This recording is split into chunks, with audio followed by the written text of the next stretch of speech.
Mais um encontro pela democracia, debatendo informação, debatendo eleições. Falamos à luz do que vivemos hoje, em meio à pandemia da Covid-19, que de verdade foi uma grande experiência, está sendo uma grande experiência em relação à relevância das informações com credibilidade. E é claro que a gente transpõe essa questão para as eleições que vão acontecer esse ano com data adiada, porém, ainda assim, um momento essencial de debate a respeito do valor da informação para o processo eleitoral, para o processo democrático. É um grande prazer, hoje, nessa edição no Paraná, a gente conversar aqui com autoridades, também com jornalistas. Eu sou Pétria Chaves, sou jornalista e tenho aqui o grande prazer hoje de mediar esse debate que, com certeza, vai ter muito a acrescentar na nossa visão em relação justamente aos pilares da democracia. Eu sempre faço o meu bom dia, não pedindo só uma fala oficial, mas também já uma reflexão a respeito do tom do nosso tema, e eu tenho o prazer de chamar aqui para a nossa roda de conversa logo nesse início, o presidente do Tribunal Regional Eleitoral do Paraná, o desembargador Tito Campos de Paula, que está com a gente. Doutor Tito, muito bom dia, e já queria uma visão do senhor a respeito dessa questão que o senhor tem percebido, né, a respeito da relevância desse assunto em relação às notícias falsas, à desinformação, à educação da população. Será que tem um responsável? Como é que isso afeta o trabalho? Vamos fazer o recorte aqui no estado do Paraná, é claro, para a gente já entrar aqui na nossa conversa, mas como é que o senhor vem sentindo isso, inclusive ao longo dos anos? Muito bom dia. Bom dia, Pétria. Bom dia a todos que participam desse importantíssimo evento. Bom dia também a todos aqueles que nos assistem. Eu digo o seguinte, Pétria, nós começamos já a lidar com a justiça eleitoral no ano de 1989, presidindo as eleições de presidente da República, aquela disputa entre Lula e Collor. Hoje, ainda de manhã, dava uma entrevista num dos canais de comunicação e o repórter que me entrevistava nasceu em 1990, ou seja, ele ainda não era nascido. Então, a gente carrega toda essa bagagem, essa experiência aí dessa longa data de todas as eleições que, felizmente, nós tivemos a partir de 1989, com a edição da Constituição de 1988, a chamada Constituição Cidadã. O que eu deixo assim bem claro de minha parte é a importância do processo democrático, né? Começa pelo artigo 1º da nossa Constituição. A República Federativa do Brasil, né, ela é um Estado democrático de direito e se fundamenta nos seguintes princípios, e o primeiro deles é a soberania, e essa soberania, ela se materializa através do voto. Então, o que nós estamos tratando é um assunto de extraordinária importância, porque é quando o cidadão vai até a cabine de votação, até a urna eletrônica, e deposita o seu voto, ali ele está lançando ali os pilares que fundamentam a nossa democracia. É dali que nasce tudo, é dali que nasce esse direito que nós estamos tendo agora de livremente conversar com a população, de informar, de manifestar a nossa liberdade de expressão, o direito à informação. Então, isso é fundamental. E esse direito à informação, também previsto na Constituição, é daí que nasce também, então, toda essa relevância desse nosso trabalho. O cidadão tem o direito a obter a informação correta. E para ele ter esse direito a essa informação correta, é fundamental esse trabalho, aí se combate a informação incorreta, falsa, com a informação correta, a informação verdadeira. Esse trabalho é fundamental.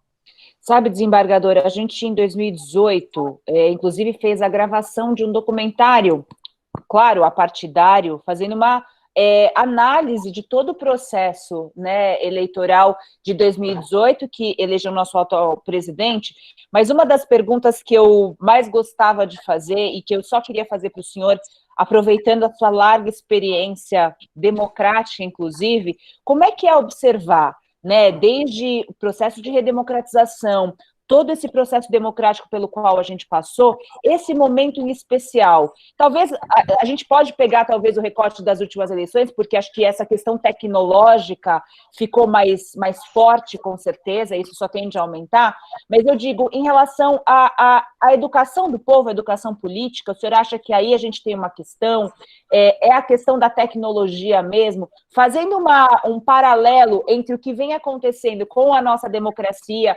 informação e desinformação ao longo desse período, o senhor se espanta, vamos dizer assim, com o que acontece hoje em relação ao poder da informação e da desinformação nesse processo eleitoral, por exemplo? Espantar, eu diria para você que não, Peter, porque, veja bem, eu nasci e fui criado numa pequena cidade, em torno de 10 mil habitantes. E lá no início da década de 70, esse mesmo processo que nós vivenciamos hoje de desinformação, ele existia também, era de uma outra forma. Você acordava pela manhã na pequena cidade e já começava a surgir os boatos de que debaixo de todas as portas das casas, dos comércios, lá tinha um panfleto anônimo, né, infelizmente, fazendo esse tipo de trabalho de desinformação.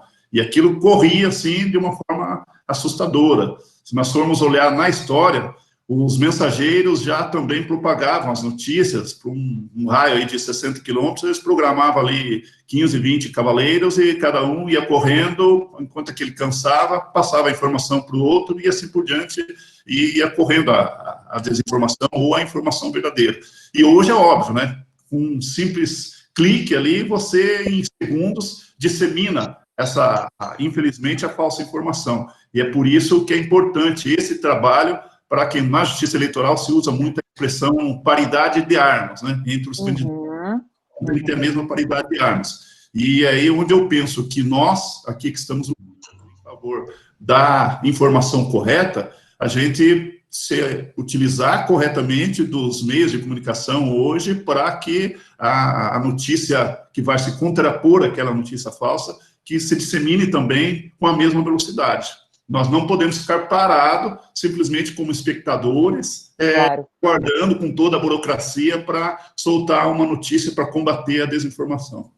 O senhor tem toda a razão. A gente vai entrar profundamente nesse tema, inclusive na hora que o senhor estava falando agora, ao fim da sua fala, eu já fico pensando aqui, e eu já fiz essa pergunta em outros eventos, será que essa bendita dessa inteligência artificial não vai ajudar a gente a combater isso? Porque não é possível, né? A gente fica com essa inquietação. Vamos falar sobre isso aqui hoje, com certeza. Eu quero já passar a palavra, pegando o gancho nisso que o senhor está falando para a gente, para o doutor Tiago Paiva dos Santos, ele é juiz-membro da Corte Eleitoral, também juiz-ouvidor do TRE do Paraná. Doutor Tiago, muito bom dia. Trazendo aí o que o desembargador Tito fala para a gente, dessa questão da paridade de armas, hoje a gente tem essa desigualdade. Acredito que vocês, que são juízes do tribunal, sentem isso na pele, porque chegam, acho que, questões muito novas para vocês também, pelo menos nesses últimos tempos, em relação ao volume de, talvez, denúncias de casos que vão para as mãos de vocês. Como é que a gente pode, nesse contexto, punir essa corrupção humana que agora acontece em larga escala por causa da tecnologia, falando da sua prática, falando do que acontece no Paraná? Muito bom dia. Bom dia, Pétria. Bom dia a todos que participam deste evento. Pétria, esse é um desafio muito grande, né? Nós temos a internet hoje, que é uma ferramenta maravilhosa. Ela trouxe pessoas que antes não tinham acesso à divulgação, aos meios de comunicação, e que agora, através dessa rede, consegue expor as suas ideias, expor os seus pensamentos e se fazer eleita. Nós podemos ver no último índice de renovação do Congresso Nacional, nós temos os maiores índices de renovação, inclusive maiores do que em tempos de maior índice de corrupção no país. E tudo isso graças à internet, né? Então a internet não é um vilão, mas sim um grande parceiro da democracia. Nós temos que ter muito em mente a separação do joio e do trigo. Quais são as pessoas que estão na internet, nas redes sociais, fazendo um bom trabalho, e quais são aquelas que, por outro lado, tentam criar emoções dos eleitores e fazer com que o voto não seja livre, mas sim condicionado com uma falsa verdade. E pensando em falsa verdade, quero até parabenizar a organização em se esforçar muito em usar termos em português. Isso ajuda muito na significação das palavras. Esse termo fake news é um termo que as pessoas aprendem rápido, porque nós somos um povo inteligente, mas que não tenham significado para a nossa língua portuguesa, né? E a nossa língua que tem Luiz de Camões, Cecília Meirelles, merece uma significação em português, né? Certamente, inclusive no meio da pandemia, tivemos que aprender, inclusive, o que é lockdown, né? Nós aprendemos rápido, mas essa significação é importante para saber do que nós estamos falando exatamente. Que desinformação que é essa? Qual que é o grau de relevância dessa desinformação? Ela é totalmente verdadeira, totalmente falsa? O que é isso, né? E esse conceito que foi atribuído, inclusive, pelo Instituto de vocês, que diz que é a distribuição intencional de conteúdo inverídico, né? Isso é perfeito para mostrar o que significa isso e o que nós estamos lidando, né? E a partir disso, criar as trincheiras de um bom conhecimento e boas agências de checagem, nós vamos ter um voto livre e consciente, e a partir disso nós temos que criar nossas bases do que será a vontade do eleitor, propriamente dita, sem precisar contar com a trincheira da justiça. Porque a educação e a agência de checagem é um processo muito mais ágil, muito mais democrático e que pulveriza a verdade entre as pessoas. Com certeza. Na sua visão, é possível, como é que o TRE hoje trabalha, o senhor, até no seu ofício, com essa questão das agências de checagem, por exemplo? Por que eu falo isso? Enquanto o senhor estava falando, eu fico pensando, né? Imagina a formação de um juiz de direito do Brasil hoje, um dos cargos máximos. A gente está falando de um nível de conhecimento absurdo. Assim como a gente fala de educadores, a gente fala de... Vocês estão me ouvindo bem? Sim. Tá ok? Agora, a população média tem muita dificuldade justamente para entender isso, né? E muitas vezes, mesmo nós, tão letrados, tão estudados, ainda assim a gente se pega nesse dilema, né, doutor? Queria só que o senhor fizesse uma pensata também à luz do seu ofício, dessas dificuldades, inclusive para um próprio juiz de direito também ter essa lucidez e também esse preparo para se confrontar com essa questão da desinformação hoje, das notícias falsas, das notícias que são pulverizadas em massa, justamente para deturpar o processo democrático, doutor? A justiça tem muitos meios para atuação. A justiça hoje ela tem sido cada vez mais séria. Inclusive o TRE do Paraná ganhou o prêmio Ouro do CNJ por ser uma justiça séria e bem organizada. Então nós temos meios para chegar lá. Nós conseguimos, inclusive através de quebra de sigilo de IP, identificar qual é o usuário que está fomentando aquele debate inverídico, que está enviando aquelas notícias que tentam induzir o eleitor a uma falsa verdade. Então os meios estão ao alcance. Nós temos hoje o processo eletrônico, temos possibilidade de quebra de sigilo, mas o que nós precisamos mesmo é da empatia das pessoas, que elas saibam o que elas estão compartilhando e qual a responsabilidade dela em compartilhar um conteúdo. Porque a partir do momento que você compartilha um conteúdo, você se torna sócio daquele conteúdo, porque ele vai absorver a tua própria credibilidade para impulsionar aquele conteúdo. Então, cada agente, cada pessoa nesse sistema é responsável por aquilo que compartilha. Então, antes de que uma demanda chegue na justiça eleitoral e ela tenha os meios para combater isso, é preciso que as pessoas tenham a consciência e a empatia.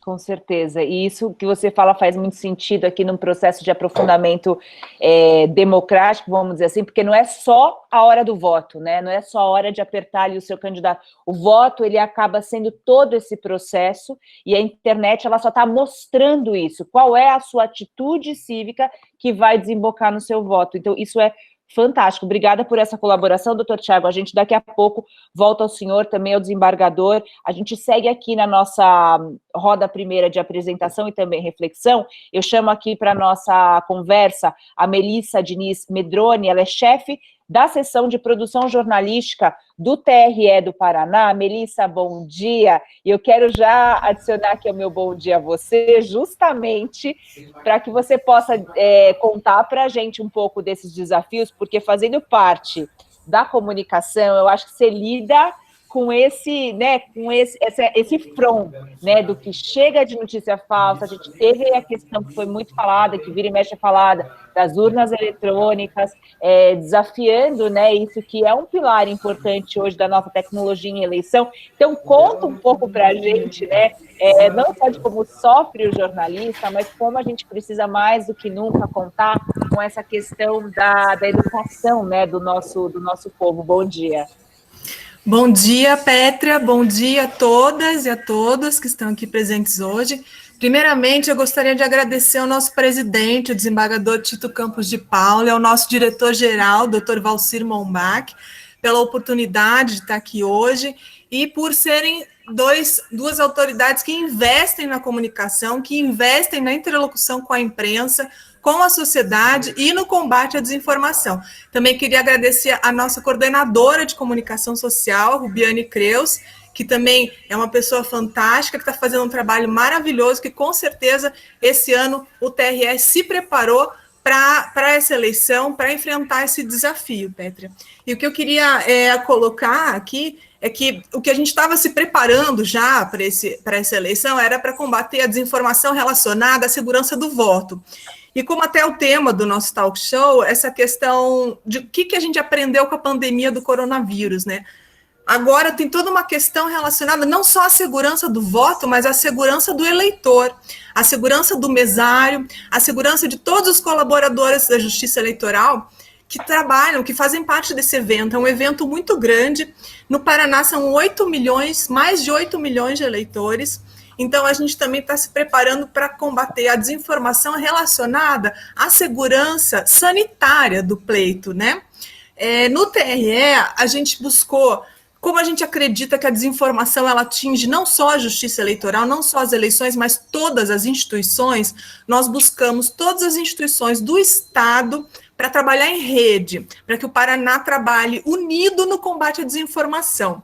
E uma das nossas frentes de atuações vai ser extrajudicial, vai ser um programa de combate à desinformação que foi batizado de Gralha Confere, até para você que não é aqui do Paraná, para os colegas do Instituto, do MCCE que não são aqui do Estado, a gralha, a gente escolheu esse nome porque a gralha é um símbolo do Paraná, é uma ave linda, é uma ave gregária, uma ave com uma alta capacidade de comunicação, que é semeadora de outro símbolo do Paraná, que é a araucária. A gralha, quando ela vai se alimentar, ela se alimenta de um pinhão, ela enterra esse pinhão para comer mais tarde e acaba semeando a araucária, as florestas de araucária, só com esse hábito alimentar.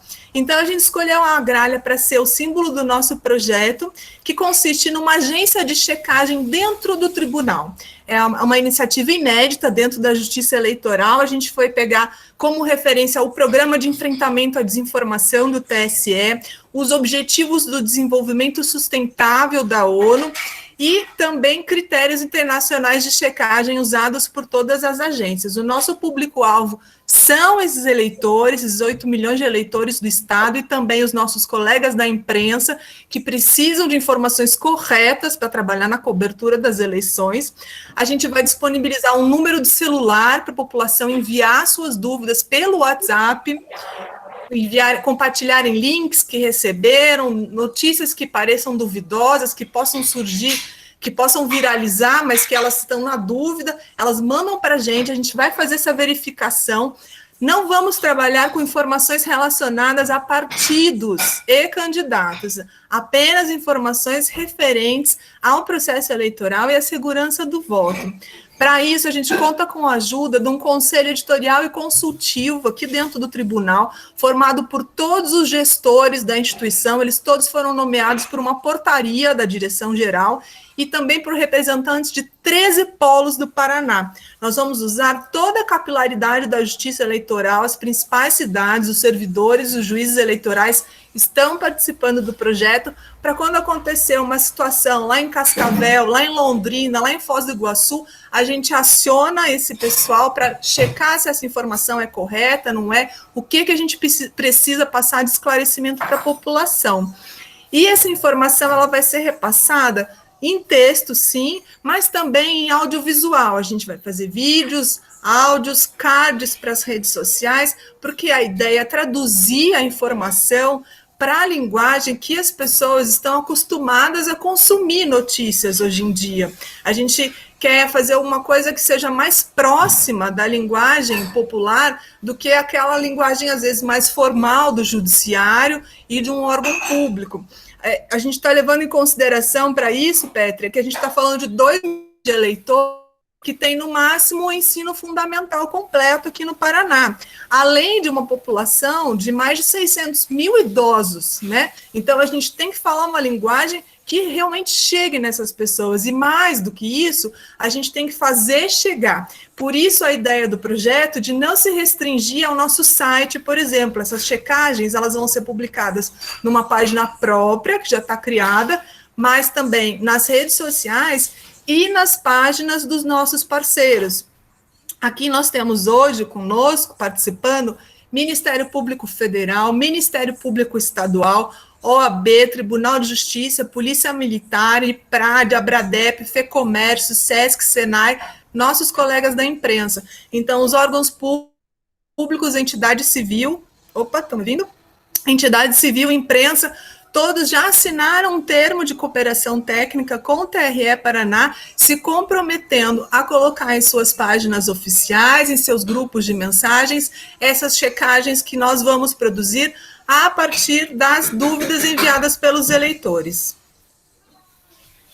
Muito bom, Melissa. E esse trabalho é fundamental, né, para que a gente possa ter essa ponte e também, inclusive, fonte de checagem, né, para a imprensa. Isso é fundamental, essa organização, né. Eu vejo muitas vezes, isso a gente não tocou muito em outros debates, mas essa organização, essa clareza, né, de todos os agentes, ela é muito importante, e isso que você traz para a gente é muito legal. A gente vai voltar a esse assunto em breve, quando a gente voltar aqui a chamar os jornalistas que também estão com a gente. Agora, eu quero adicionar aqui a nossa roda de conversa a doutora Heloísa Helena Machado. Ela é procuradora regional eleitoral no Paraná. Doutora Heloísa, muito bom dia. E pegando aqui ideia no que os nossos debatedores já falaram, nessa questão também da informação chegar até as pessoas, da informação do que acontece, por exemplo, nos tribunais, chegar até os jornalistas, isso facilita, né,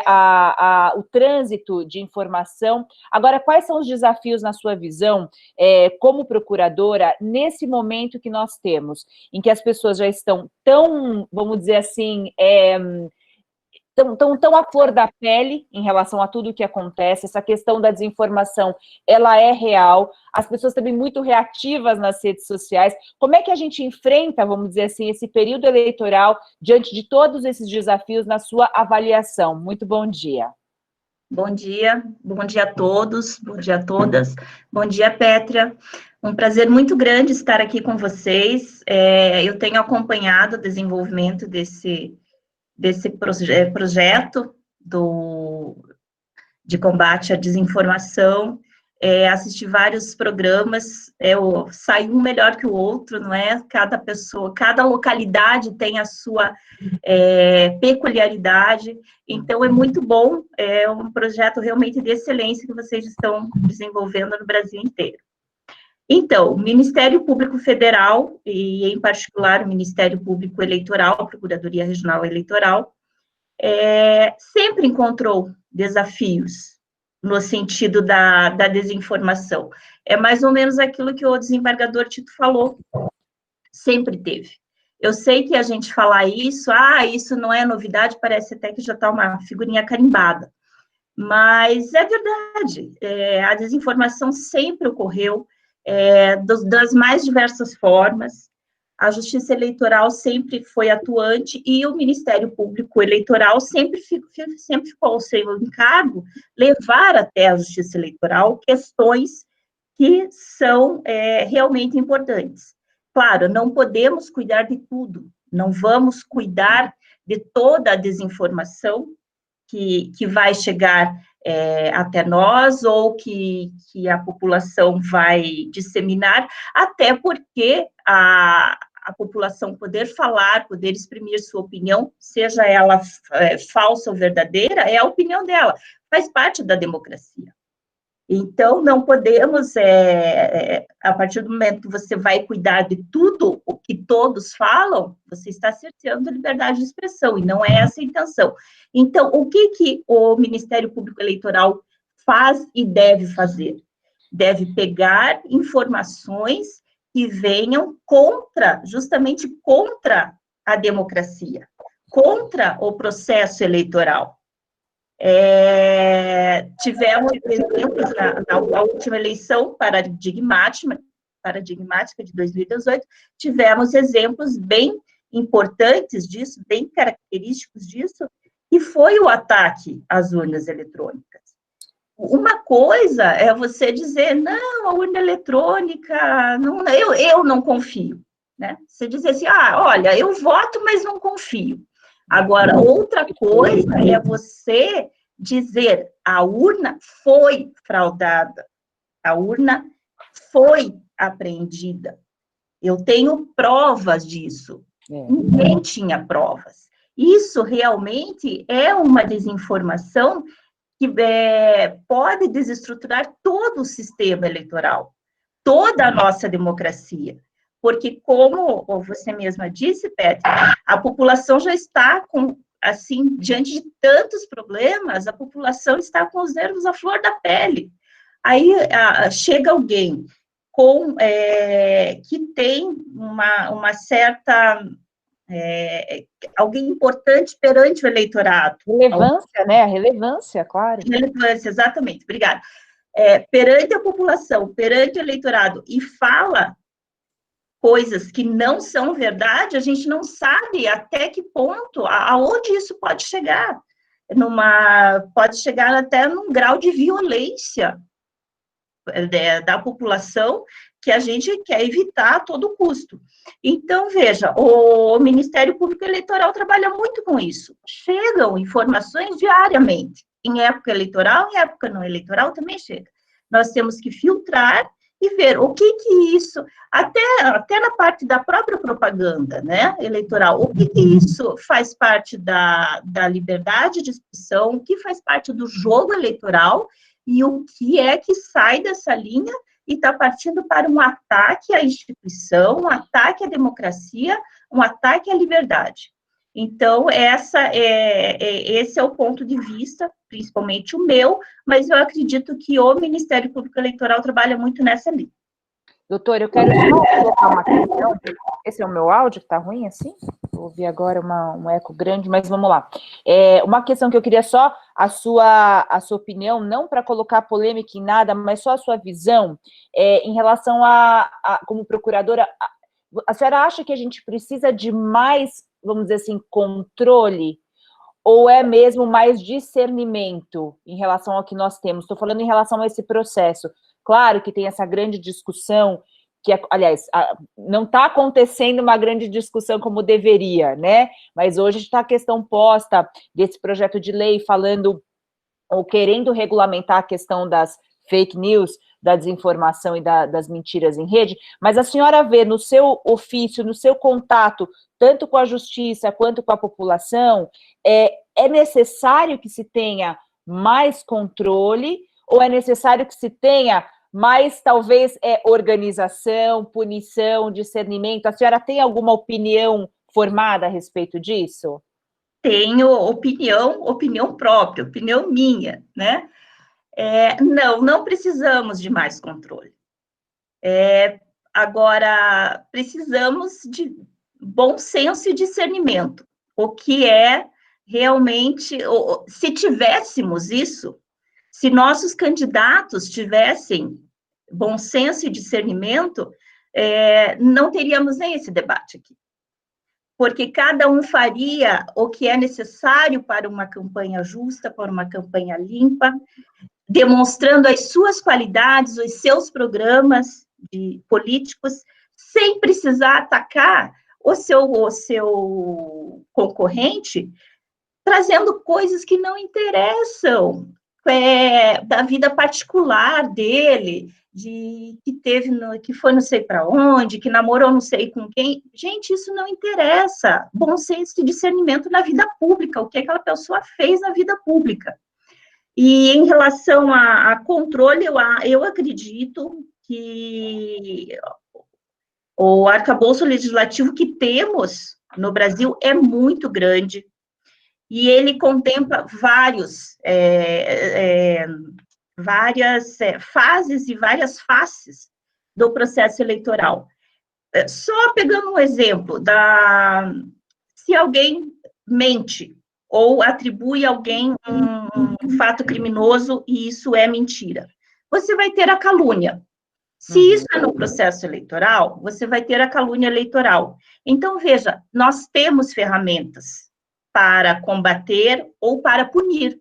Porque uma coisa é você falar mentiras, você falar, disseminar coisas que as pessoas nem vão dar bola. Mas a partir do momento que você atribui a alguém um fato criminoso, nós temos instrumentos para isso. O que é necessário é que os juízes e os tribunais apliquem a nossa legislação. Nós temos, então, muitas vezes, a penalidade para aquele comportamento é uma cassação. Poxa, é uma penalidade muito grande, a pessoa foi eleita. Veja, ela foi eleita com milhões de votos, mas, ao mesmo tempo, ela fez algo que ela não merecia aqueles milhões de votos. Então, nós temos toda uma legislação que, se utilizada corretamente, vai punir essas pessoas. Não vejo o projeto de lei como a salvação da pátria. Eu acho que não é, não, até porque o que o judiciário precisa de uma estrutura mais técnica para entendermos toda essa questão da disseminação, de controle, o que é IP, o que é, né, o que precisamos pôr nas nossas denúncias, o que o juiz precisa entender dessa questão técnica. A punição que se traz no projeto de lei, eu não vejo, assim, que vai ser a salvação. Não vejo que vai mudar muito. Muito bom, doutora. Acho que tem aí vários ingredientes para a gente aprofundar. Vou, daqui a pouco, também chamar aqui dos nossos debatedores o projeto do Não Vale Tudo, porque acho que tem tudo a ver com o que você está falando aqui, e vai ser muito importante da gente desmembrar isso aí. Eu quero chamar também aqui para a nossa roda de conversa, quero saber se vocês estão me ouvindo bem, porque a minha tela está travando um pouquinho, mas, enfim, eu vou continuar aqui, qualquer coisa a gente reinicia. Mas eu quero chamar aqui para o nosso debate o doutor Cássio, agora o doutor Cássio Lisandro Teles, presidente da Ordem dos Advogados do Brasil, na seção do Paraná. E, doutor Cássio, inspirado nisso que traz a doutora Heloísa, e também no que a gente vem falando em praticamente todos os debates, que é a questão da educação da população. Claro que a gente tem, do outro lado, uma indústria que colabora, né, que sustenta hoje essa questão da desinformação eleitoral. A gente tem interesses fortíssimos em relação a isso, e muito se fala que a população precisa ter educação, e isso é o ingrediente fundamental para a gente poder combater tudo isso.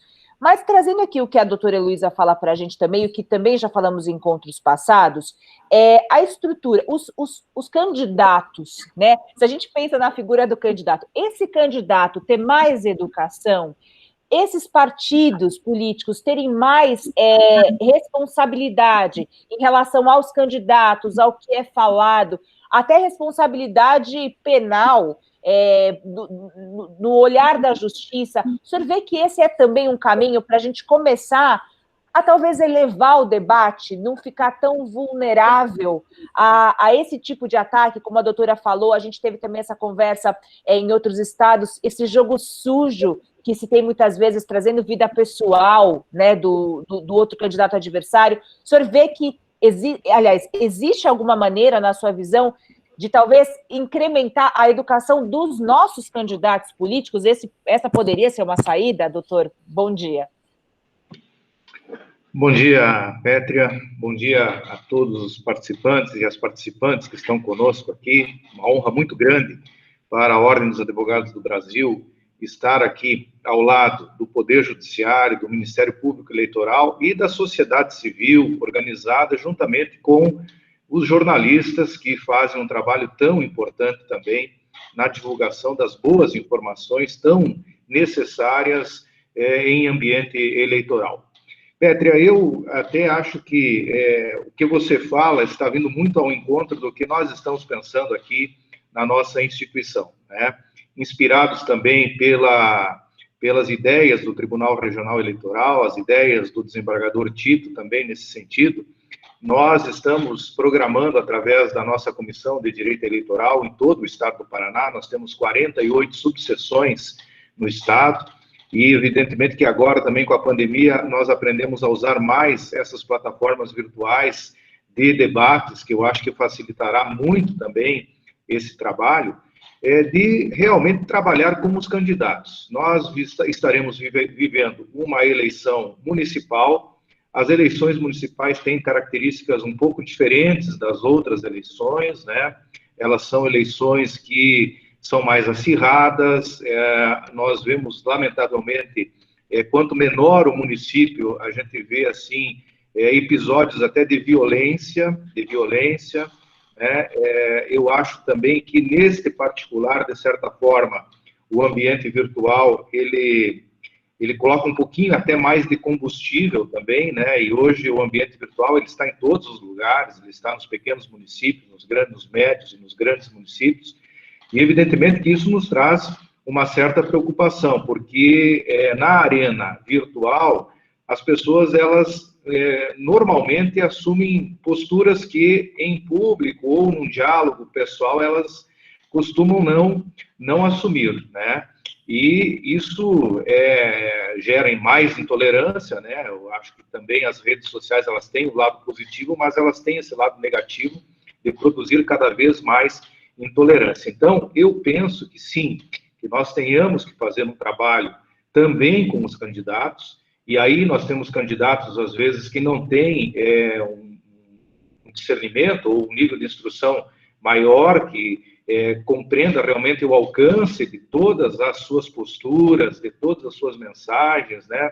A gente vê muito, né? Quem é advogado eleitoralista vê muita dificuldade, por exemplo, na questão de prestação de contas, por falta de informação, né? Então, essa educação, ela tem sim que, e aí falo agora das fake news, ela tem também que partir de um trabalho junto a quem está colocando o seu nome para disputar o pleito eleitoral, conscientizar da importância, né, de debater ideias, de apresentar plataformas, ideias realmente que a população possa entender, assimilar um projeto de governo, um projeto do que pretende fazer no parlamento, enfim.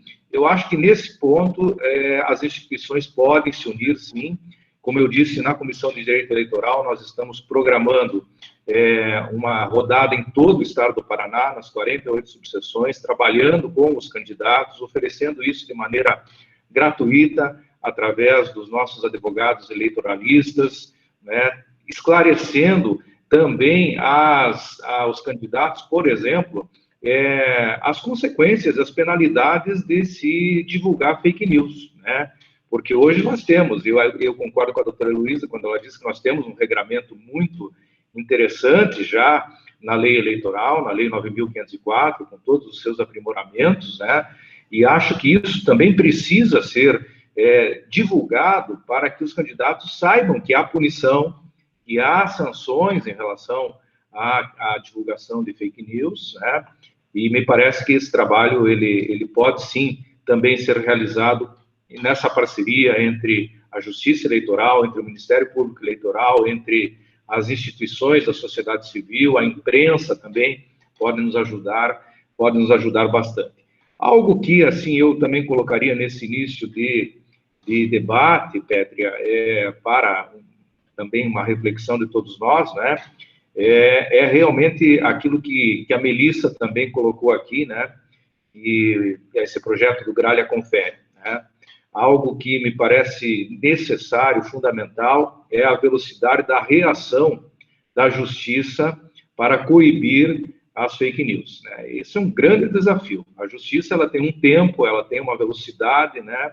Essa velocidade, ela não é tão grande quanto as notícias de fake news circulam nos meios, nas redes sociais, né? E, portanto, esse projeto do Gralha Confere, ele é realmente fundamental, porque isso faz com que, no momento em que a situação chegar ao Poder Judiciário, praticamente ela já esteja pré-analisada. De alguma maneira, isso já esteja detectado, e aí sim o magistrado que for analisar essa questão pode dar uma resposta rápida no sentido de estancar uma fake news, né?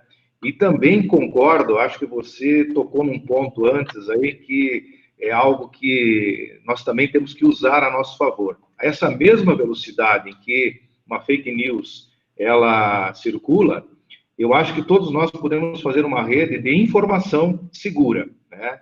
As pessoas, elas têm que aprender a checar as informações.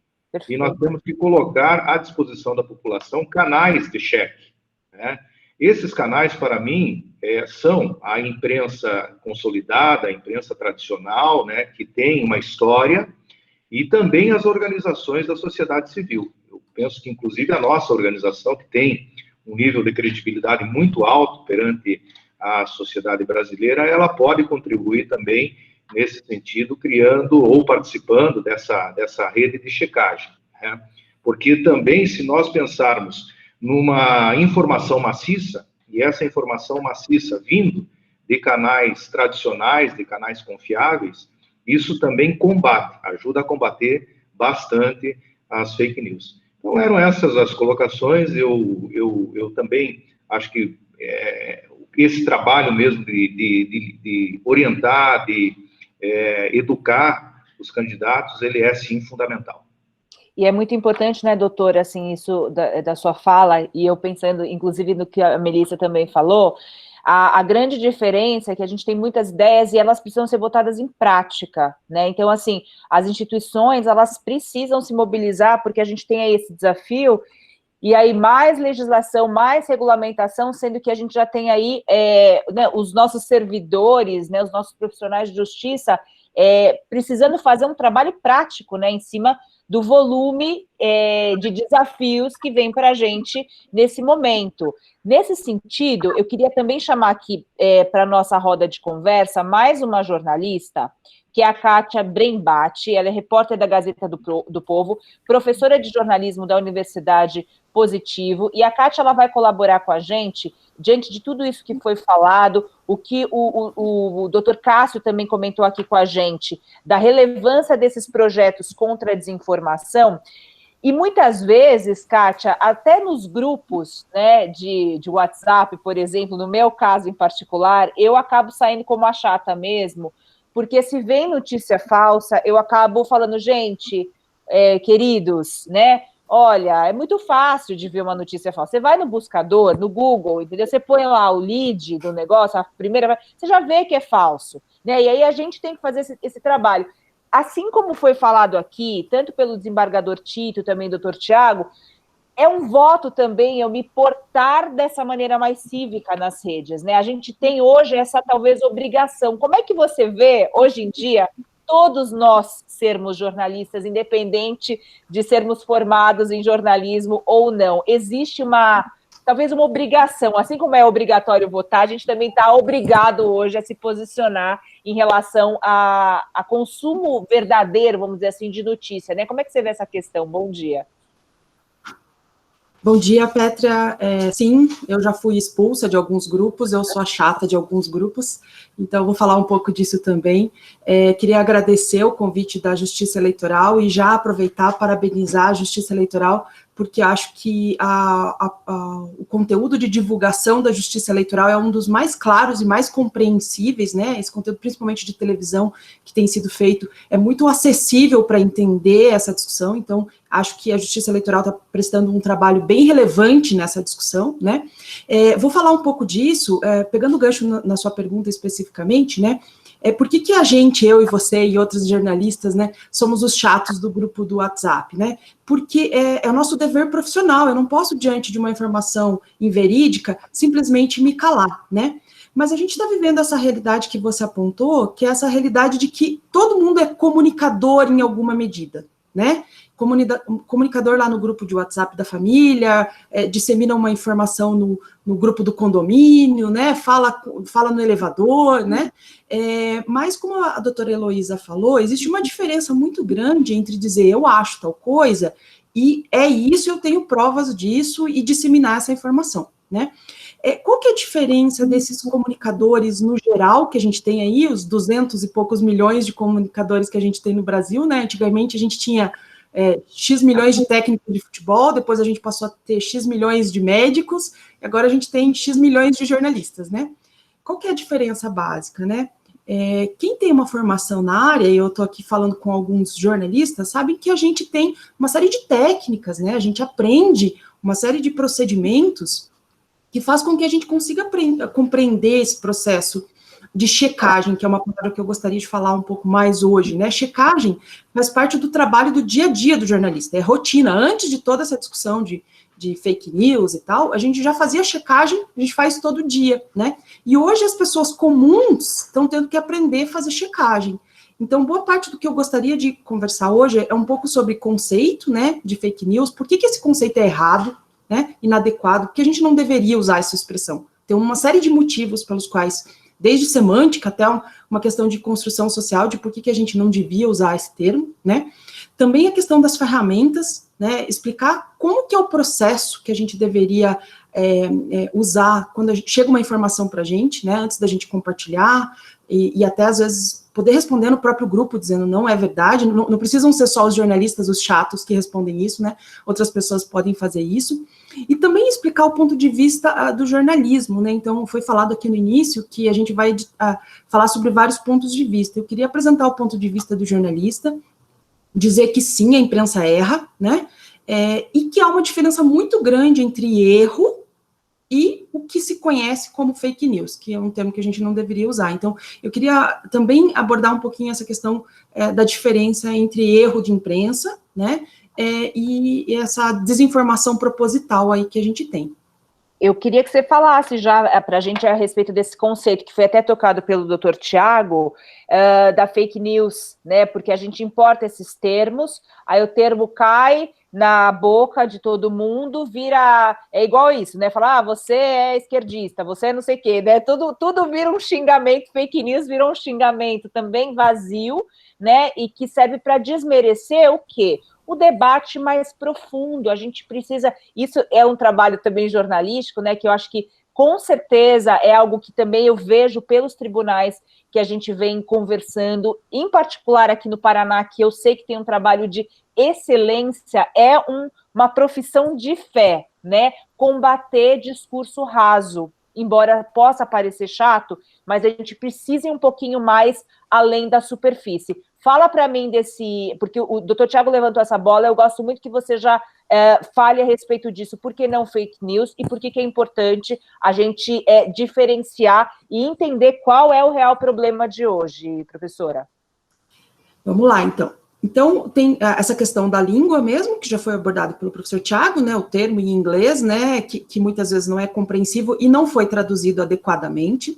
Aí a gente tem a questão semântica, né, para a gente, jornalista, se a notícia não pode ser falsa, e se é falsa, não pode ser notícia. Então, notícia falsa, a expressão notícia falsa, ela não deveria existir por ela já atrapalha tudo, né, professora? Ela atrapalha tudo, porque ela é errada de saída, né, de origem, né? O que a gente tem são conteúdos inverídicos, desinformação, boato, a gente tem várias expressões que a gente pode usar para isso, né, que são mais adequadas do ponto de vista da compreensão do entendimento. Aí a gente tem um problema também, que o termo fake news se disseminou de um jeito errado, né?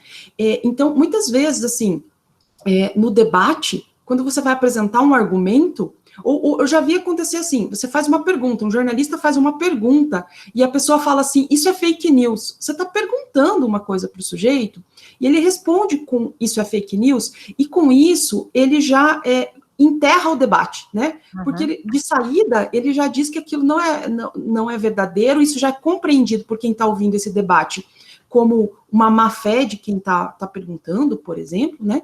E portanto, não avança na discussão.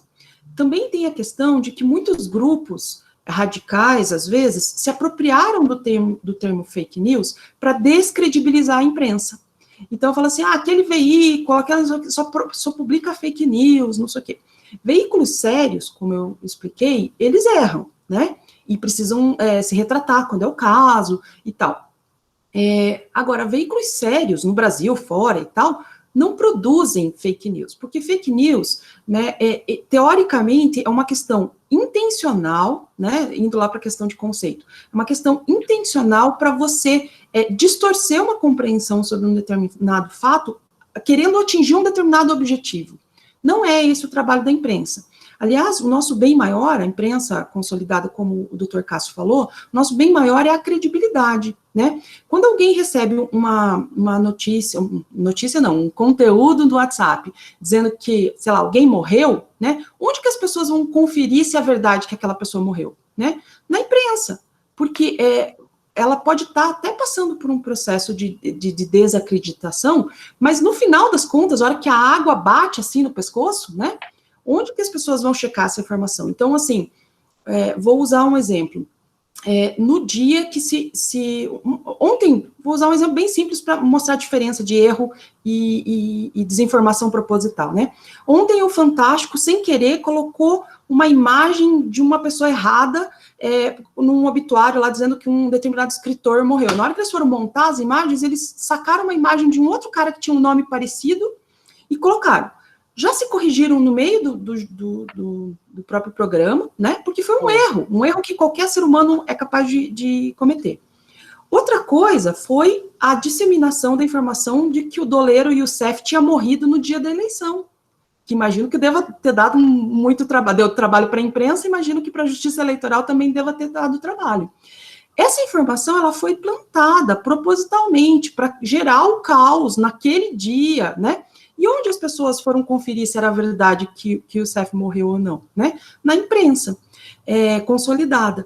Claro, tem gente que vai procurar na imprensa, não vai encontrar a informação e vai dizer assim, a imprensa está escondendo que o Youssef morreu, né?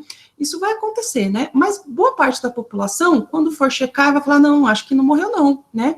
Por quê? Porque boa parte do nosso trabalho consiste em fazer essa checagem e só publicar aquilo que a gente tem certeza, né? Baseado em vários processos. Então, essa questão do conceito de fake news, né, falando que o termo é inadequado, só queria dizer que existem pelo menos 7 tipos de desinformação, de acordo com o First Draft, que é uma organização internacional que é referência nessa área de tentar combater a desinformação, né? Porque existem coisas que nascem como brincadeiras e depois são vistas como verdade, né? Isso pode acontecer, né? Eu lembro de um caso, por exemplo, envolvendo, que era assim, João das Neves, o fazendeiro João das Neves teve a terra invadida por sem terras, foi morto, e isso a Globo não mostra, era brincadeira. Mas era o Jon Snow, da HBO, do Game of Thrones, né, que alguém tinha feito uma tradução e tinha brincado com isso, e tinha gente compartilhando, dizendo assim, um fazendeiro foi morto no norte, e a imprensa não está falando. Isso a pessoa não estava disseminando por maldade, ela acreditou numa piada, né?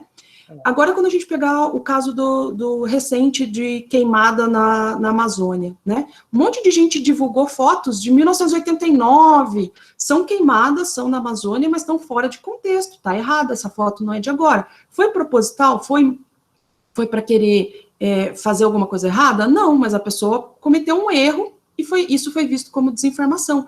Então, existem vários níveis de desinformação, e é importante que a gente saiba esses 7 níveis, né?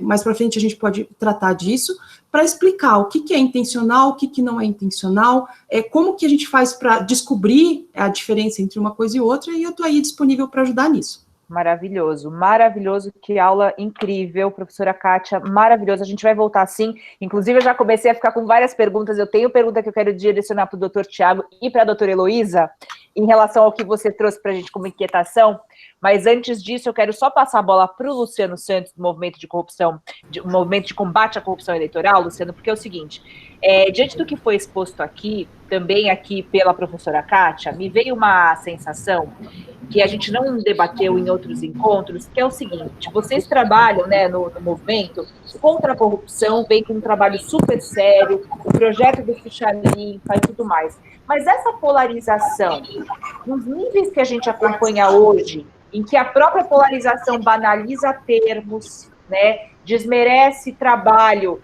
não só do jornalismo, mas desmerece trabalho da justiça eleitoral, essa polarização, como a gente vê hoje, ela também não é uma forma de corrupção? Bom dia, Luciano. Bom dia, Pétria, bom dia a todas e todos. Prazer estar aqui com vocês nesse evento do Paraná. Batemos lá quase 100 pessoas. O TRE do Paraná é um TRE muito dedicado. A gente tem acompanhado aí com o Márcio um programa que a gente está desenvolvendo com alguns TREs. O Márcio do ITE está aplicando aí com o TRE do Paraná, onde está Melissa, Rubiane. Eu, inclusive, pude acompanhar na semana passada esse projeto aí do Gralha Confere, e a gente pode ver que o TRE é muito, muito dedicado, e não poderia ser diferente, né, no nível de debate que nós estamos tendo com os TREs do Brasil todo.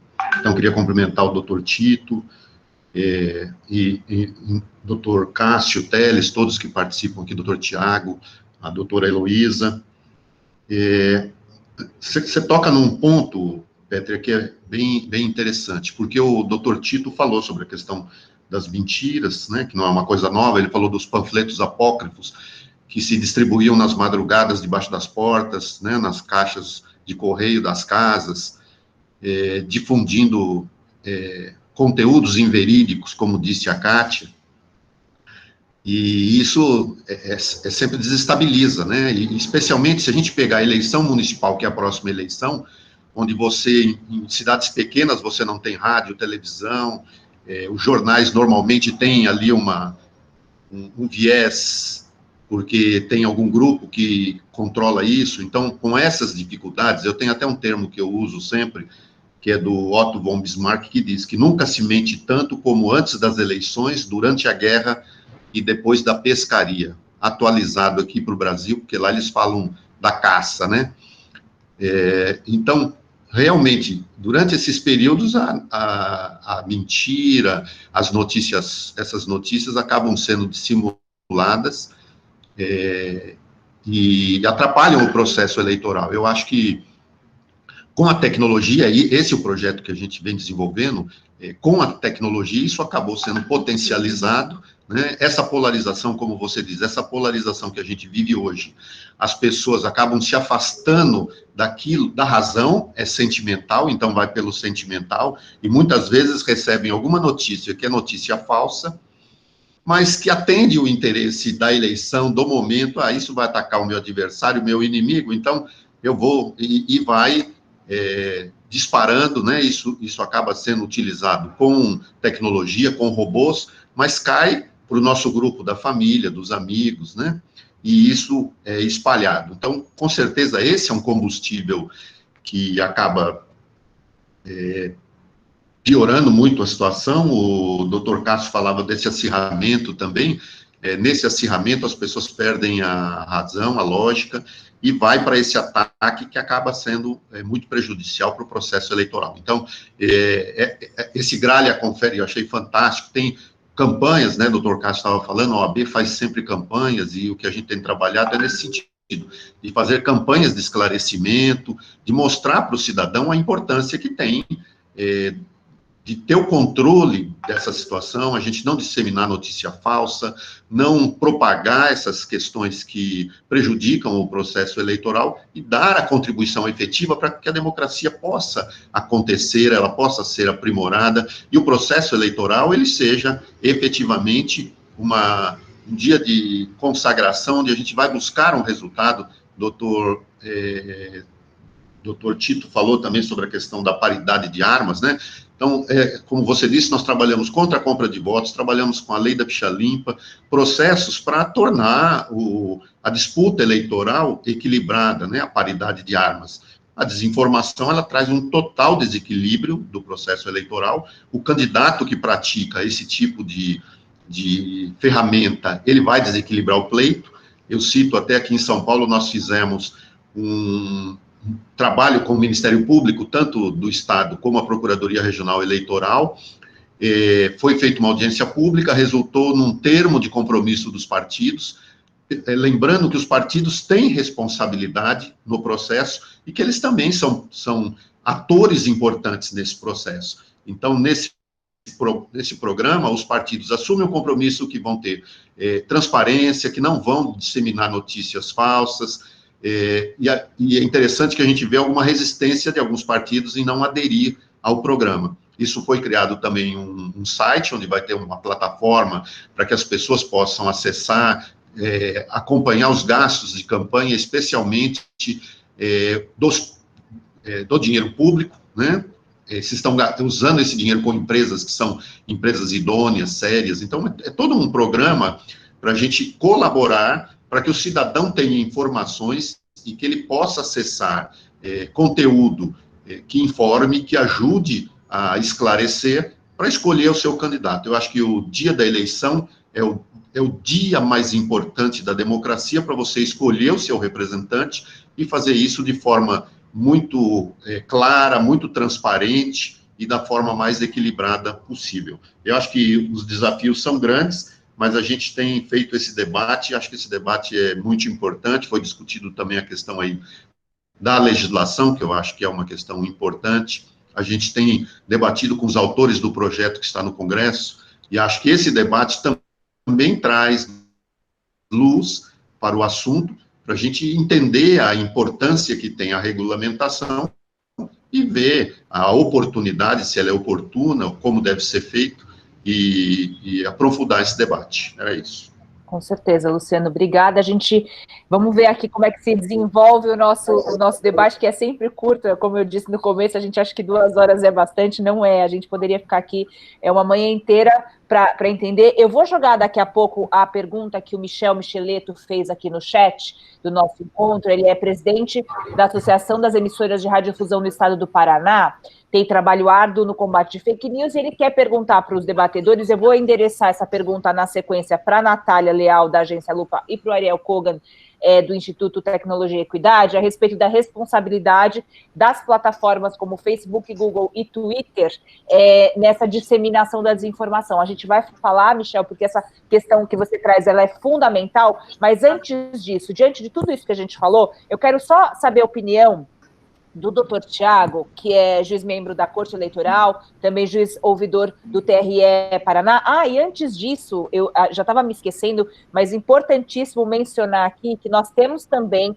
na nossa sala, na nossa roda de conversa aqui, o vice-presidente e corregedor do TRE do Paraná, o desembargador Vitor Roberto Silva. Ele não vai conseguir participar porque está com problema de áudio, mas é uma honra, e de verdade, assim, eu vou falar para vocês, é uma honra a gente poder contar com a nata dos TREs, com o pensamento de vocês. Eu sei que a agenda de vocês é extremamente disputada diante de tanto trabalho que vocês têm agora, mas essa disponibilidade de tempo para que a gente possa estar juntos aqui discutindo isso é realmente uma honra, como eu sempre digo, mas é muito importante frisar, como cidadã, é um presente a gente poder estar tendo uma manhã dessa. Então, quero só adicionar aqui que o desembargador Vitor também está com a gente, embora não consiga participar. Muito obrigada, desembargador, por estar aqui com a gente. Eu quero só passar... e uma reflexão também que me veio, né, assim como o Luciano falando desse combate à corrupção, eu vejo que trabalhos como esse feito pelo tribunal, esse projeto contra a desinformação feito dentro do tribunal, é como se vocês atuassem como médicos do sistema democrático, né? Isso é muito bonito. A gente está hoje tentando localizar o que precisa de cura para esse processo ser mais são para todos nós cidadãos. Então, isso é muito bonito também. Queria jogar a bola para o doutor Tiago no seguinte: foi trazido em outro debate que o eleitor, ele não é inocente, né? A gente trata muitas vezes, a questão da educação é importante, a questão de combate às indústrias, mas a gente muitas vezes esquece de colocar o eleitor também como protagonista nesse sistema, nesse projeto de desinformação. Queria só que o senhor fizesse uma pensata a respeito disso, lidando com o Tribunal Eleitoral, qual é a responsabilidade também do eleitor, que muitas vezes a gente coloca ele como um mero joguete. Como é que o senhor pensa? O eleitor tem uma responsabilidade imensa nesse processo eleitoral, porque ele não é apenas um agente passivo. A partir do momento que nós temos as redes sociais e a internet disseminada, ele deixa de ser apenas um agente passivo receptor dessa mensagem e passa a ser um grande propagador também, seja da mensagem positiva, seja da mensagem negativa. E aí que entra a necessidade de empatia do eleitor, para ele entender a responsabilidade que ele tem nesse processo como um todo, né? Não apenas como passivo, mas também como um agente ativo da disseminação da informação. Até acho interessante essa questão, Petra, estava lembrando aqui, durante a semana eu li um texto muito interessante numa rede social, depois fui conferir, e realmente é um fato verdadeiro. Margaret Maud era uma antropóloga, e foi perguntado a ela o que indicava que uma civilização estava se constituindo.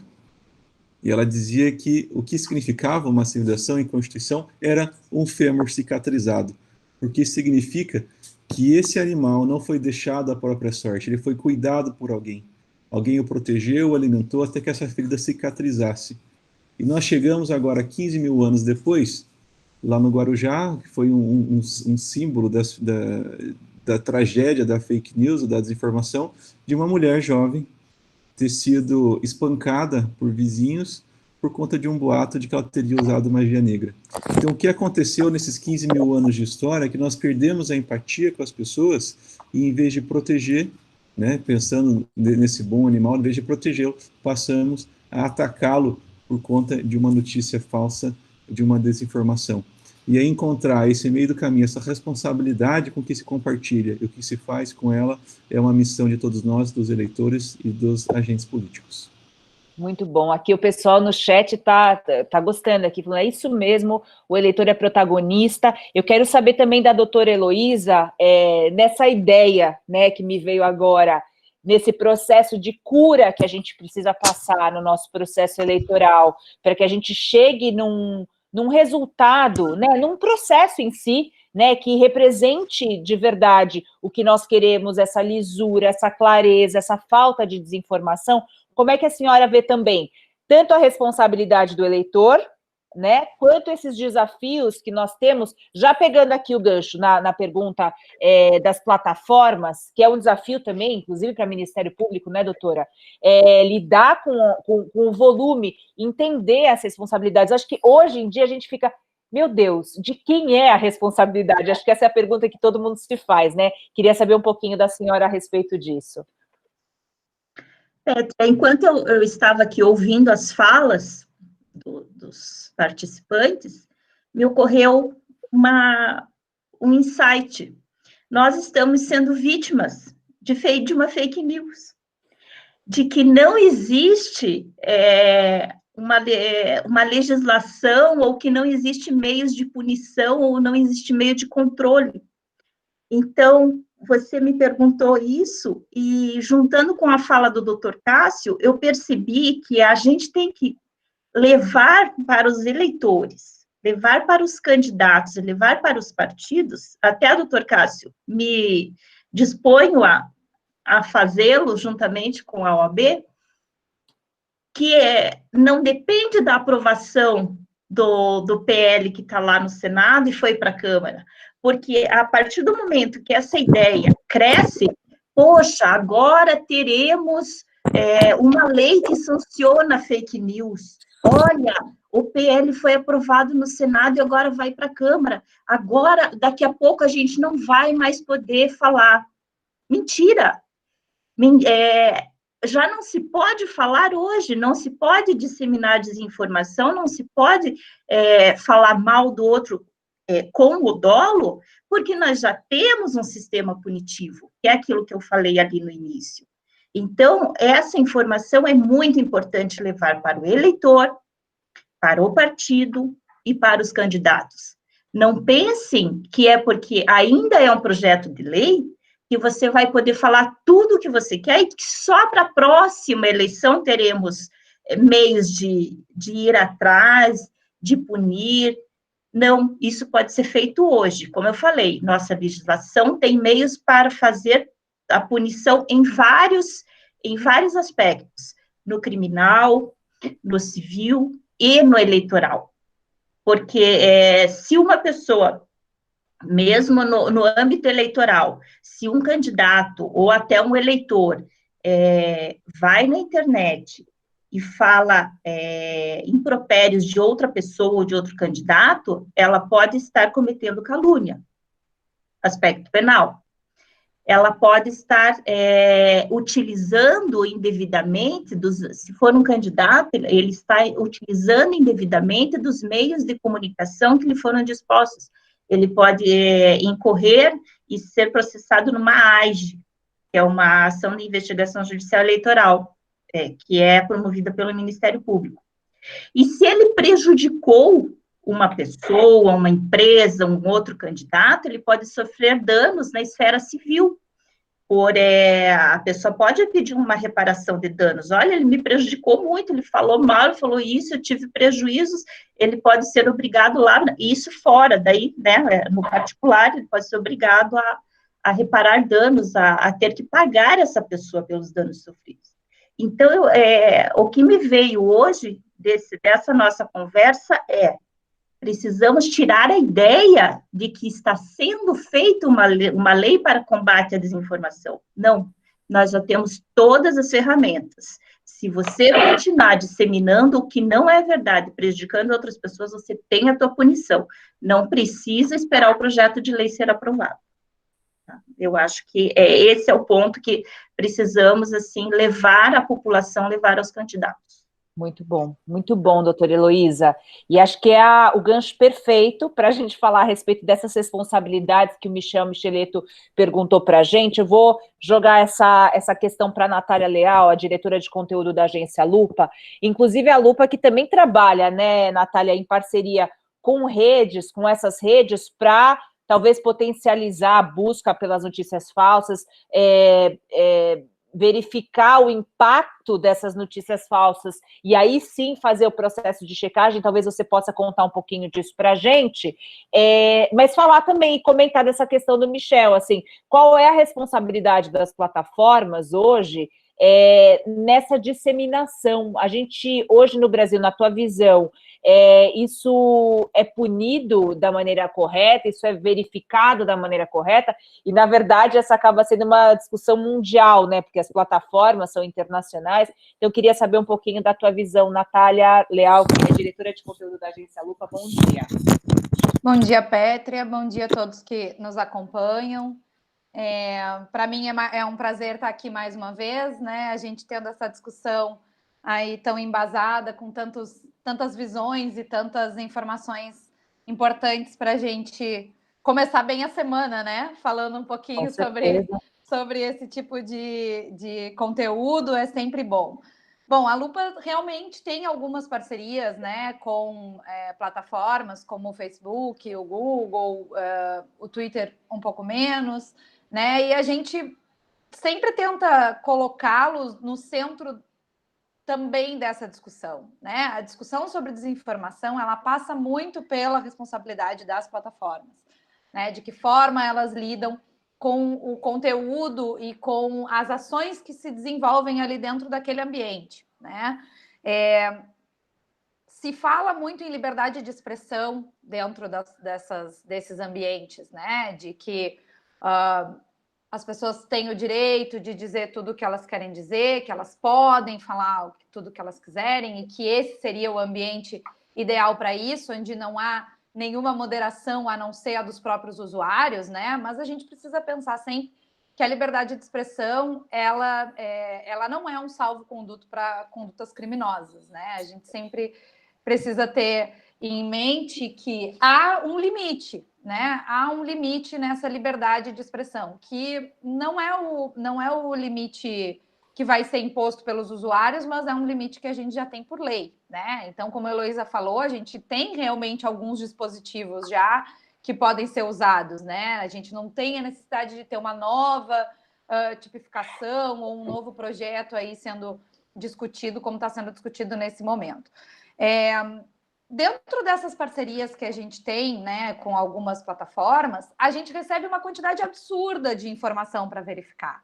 Nem sempre a gente consegue dar conta de tudo. Então, por isso, é tão importante que as pessoas saibam como fazer esse trabalho também, né? Porque a gente certamente vê ali 10%, né, do que está circulando, tem 90%, tem muito mais informação que está circulando dentro das plataformas e que a gente muitas vezes não vai alcançar, né? Então, por isso a gente sempre defende que, para além de serem necessárias as plataformas de checagem, né, jornalistas, pessoas que trabalhem com isso, é preciso que o cidadão seja, sim, educado e aprenda a não cair nesse tipo de desinformação, né? Que ele consiga enxergar um pouco melhor quais as informações que têm risco para ele e para o processo democrático como um todo, né? Então, por isso a gente trabalha sempre nessas duas frentes, em parcerias, tanto na produção de conteúdo, olhando para o que está lá dentro e tentando esclarecer algumas coisas, mas também tentando ensinar as pessoas, né? Ensinar os usuários a terem um pouco mais de responsabilidade com a informação. Eu acho que essa é a chave, né? A gente está falando aqui de responsabilidade. Todos temos em todos os papéis que nos colocamos. Eu tenho a minha responsabilidade informativa como jornalista, mas eu também tenho a minha responsabilidade informativa como cidadã, né? Então, e as pessoas podem pensar que elas estão fora do processo, porque elas não são jornalistas, porque elas não fazem parte da justiça eleitoral, porque elas não estão no epicentro da coisa, mas todos nós somos responsáveis por toda essa informação que está circulando dentro das redes sociais. Acho que uma grande questão que eu tenho me perguntado muito nos últimos tempos é essa confusão entre público e privado que existe dentro desse tipo de negócio, né? As plataformas que a gente conhece, Facebook, Instagram, Twitter, o próprio Google, são modelos de negócio geniais. São entes privados que têm modelos de negócio extremamente lucrativos. Porém, eles se confundem com o que a gente... eu não gosto muito desse conceito, mas com o que a gente convencionou chamar aí de novas praças públicas, né? É isso mesmo. São esses lugares onde as pessoas estão, onde elas colocam as suas posições e elas não querem ser moderadas, porque elas sentem que aquilo ali é um espaço público, só que não é, né? Então, assim, a gente, durante períodos da história, a gente tem outros exemplos de entes privados que têm em sua posse um bem público e que foram chamados à responsabilização, né? Que foram chamados para discutir e para tomar consciência do seu poder de formação de sociedade e formação de opinião pública. Então, eu acho que por isso a gente tem que trazê-los sempre para essa discussão. Eles têm que ter políticas muito claras sobre o que está circulando ali, não só com relação à desinformação. Acho que, mais recentemente, a gente tem experienciado aí algumas coisas com relação ao discurso de ódio, né? A desinformação é parte do discurso de ódio hoje. Então, tudo isso tem que ser discutido, né? Tudo isso tem que ser muito bem planificado para que todas as pessoas, todo mundo que é parte disso, possa colocar também a sua posição e trabalhar para que a gente tenha um ambiente digital mais saudável, né? Eu acho que nesse momento o que a gente tem ali é insalubre, né? Então, cada um precisa também fazer a sua parte, os usuários também, assim como a gente falou que os eleitores são centrais, né? Quando a gente está falando de redes sociais, de plataformas digitais, a gente precisa entender como usuário, e todos nós somos, que nós também somos centrais nessa discussão. Muito bom, Natália. Sabe que de encontro em encontro, né, algumas inquietações vão surgindo, e eu sempre vejo essa figura, porque é o que acontece mesmo, dos estados inovadores, né? Então, talvez eu vou passar a bola aqui para a Ariel Koga, mas talvez a gente possa voltar daqui a pouco com a Melissa.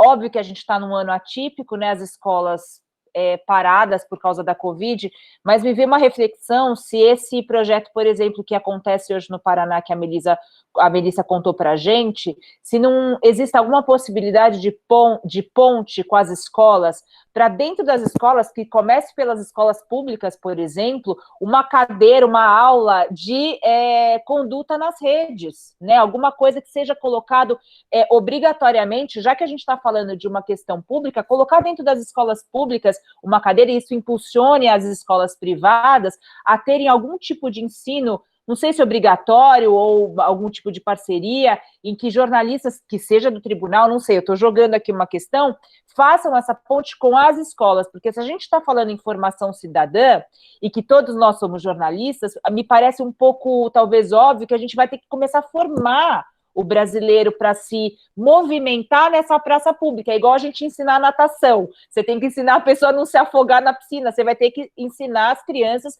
não se afogarem nesse mar de informação ruim, porque disso depende a nossa política, a nossa vida, né? A nossa vida cotidiana. Eu quero só trazer para o Ariel Kogan, do Instituto Tecnologia e Equidade. Então, daqui a pouco, Melissa, eu vou jogar essa bola para você, talvez até para a professora Kátia também. Ariel, muito foi falado aqui, o próprio doutor Cássio trouxe essa questão, acredito que o desembargador Tito também tocou nessa questão do linchamento virtual, né, do perigo que está representando, o doutor Tiago falou disso também, o perigo que está representando essa desinformação, essa inconsciência, essa inconsequência nas redes virá morte fora, né? Virá problema, agressão física no mundo, vamos dizer assim, real, né? Então, como é que isso vem sendo observado? Como é que a gente pode, com informação, tratar disso?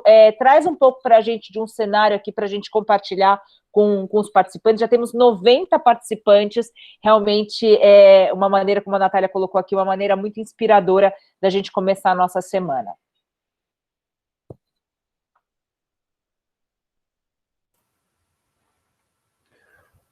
Bom dia, pessoal. Muito obrigado pela participação de todos vocês. Realmente, 90 pessoas numa sala é um número muito relevante para um assunto como esse. Não é um assunto leve, não é um assunto divertido, um assunto, diria, mais bem pesado.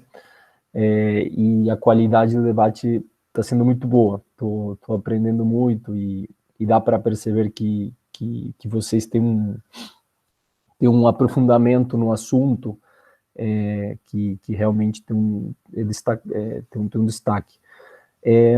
Essa pergunta que a Pétria colocou foi a principal motivação para o ITE, para o Instituto de Tecnologia e Equidade, estar envolvido nesse projeto. A nossa hipótese, infelizmente, para a eleição de 2020, é justamente que o nível de violência que a gente vê, que a gente percebe nas redes sociais, nas plataformas, ela pode sair do mundo virtual e ir para o plano físico.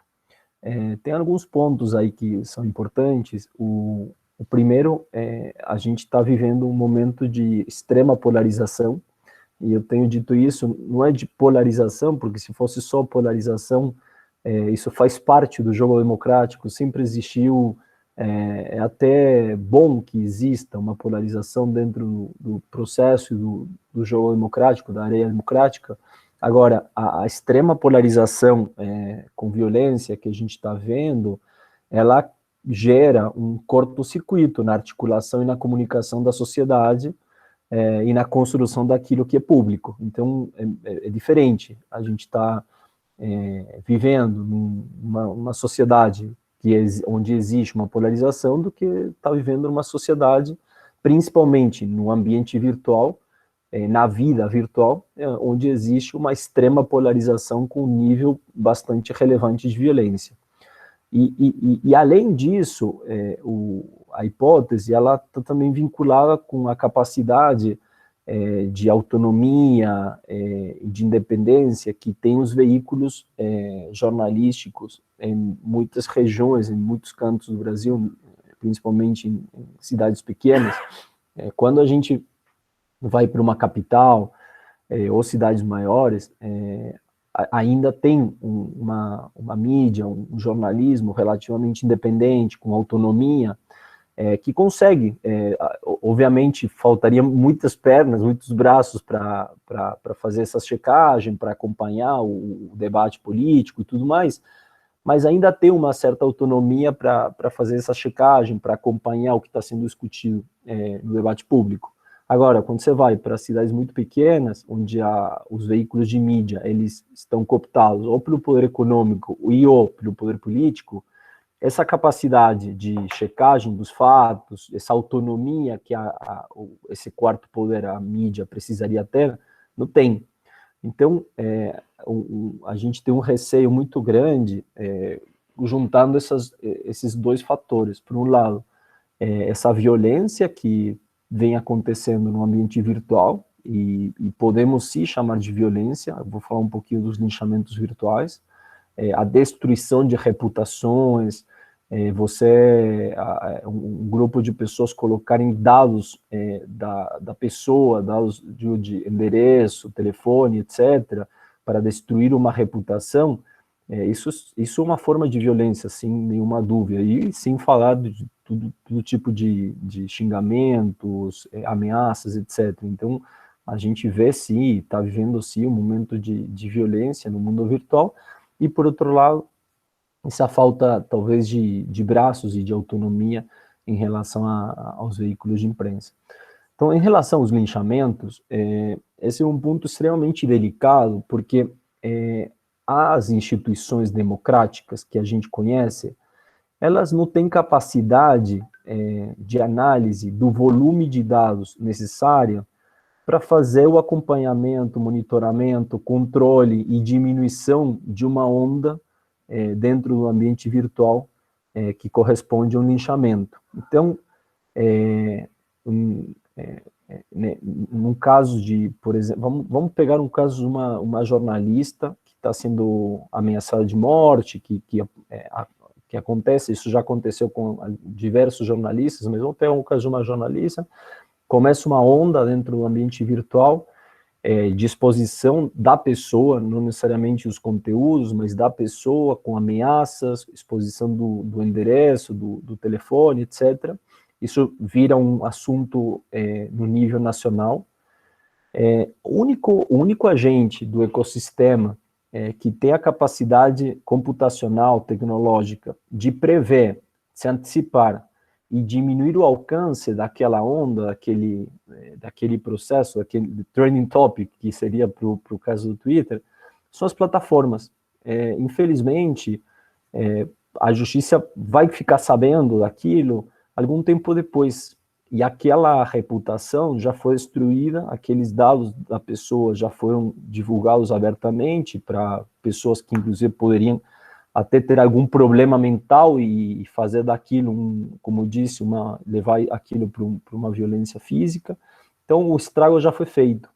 Então, quando a gente fala da responsabilidade das plataformas, ela não é menor, porque elas é o único agente do ecossistema, junto com alguns institutos de pesquisa, eu vou falar também disso, mas principalmente as plataformas, são o único agente, o sistema, com capacidade operacional, computacional, tecnológica, para fazer análise, para prever, acompanhar, monitorar e controlar esse tipo de movimento no ambiente virtual.